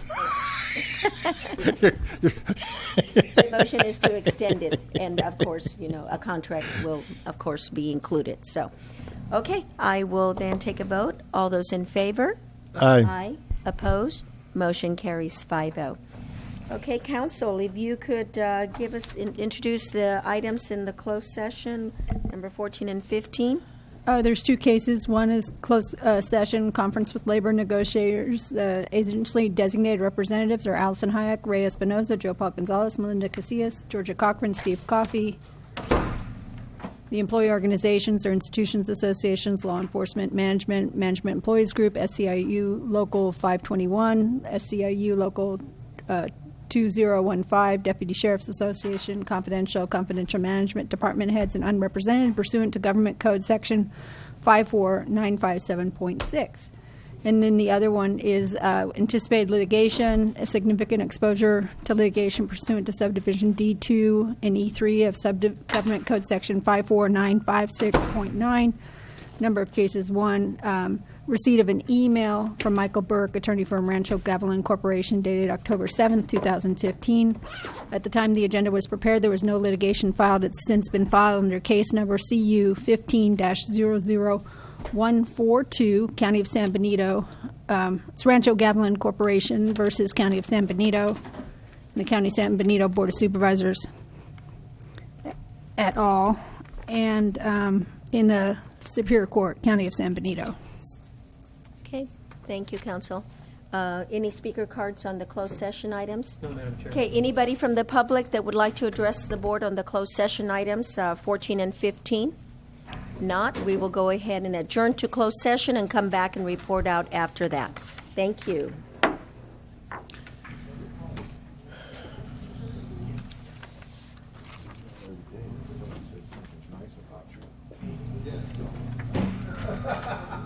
I don't know what brought that on. We're going home early.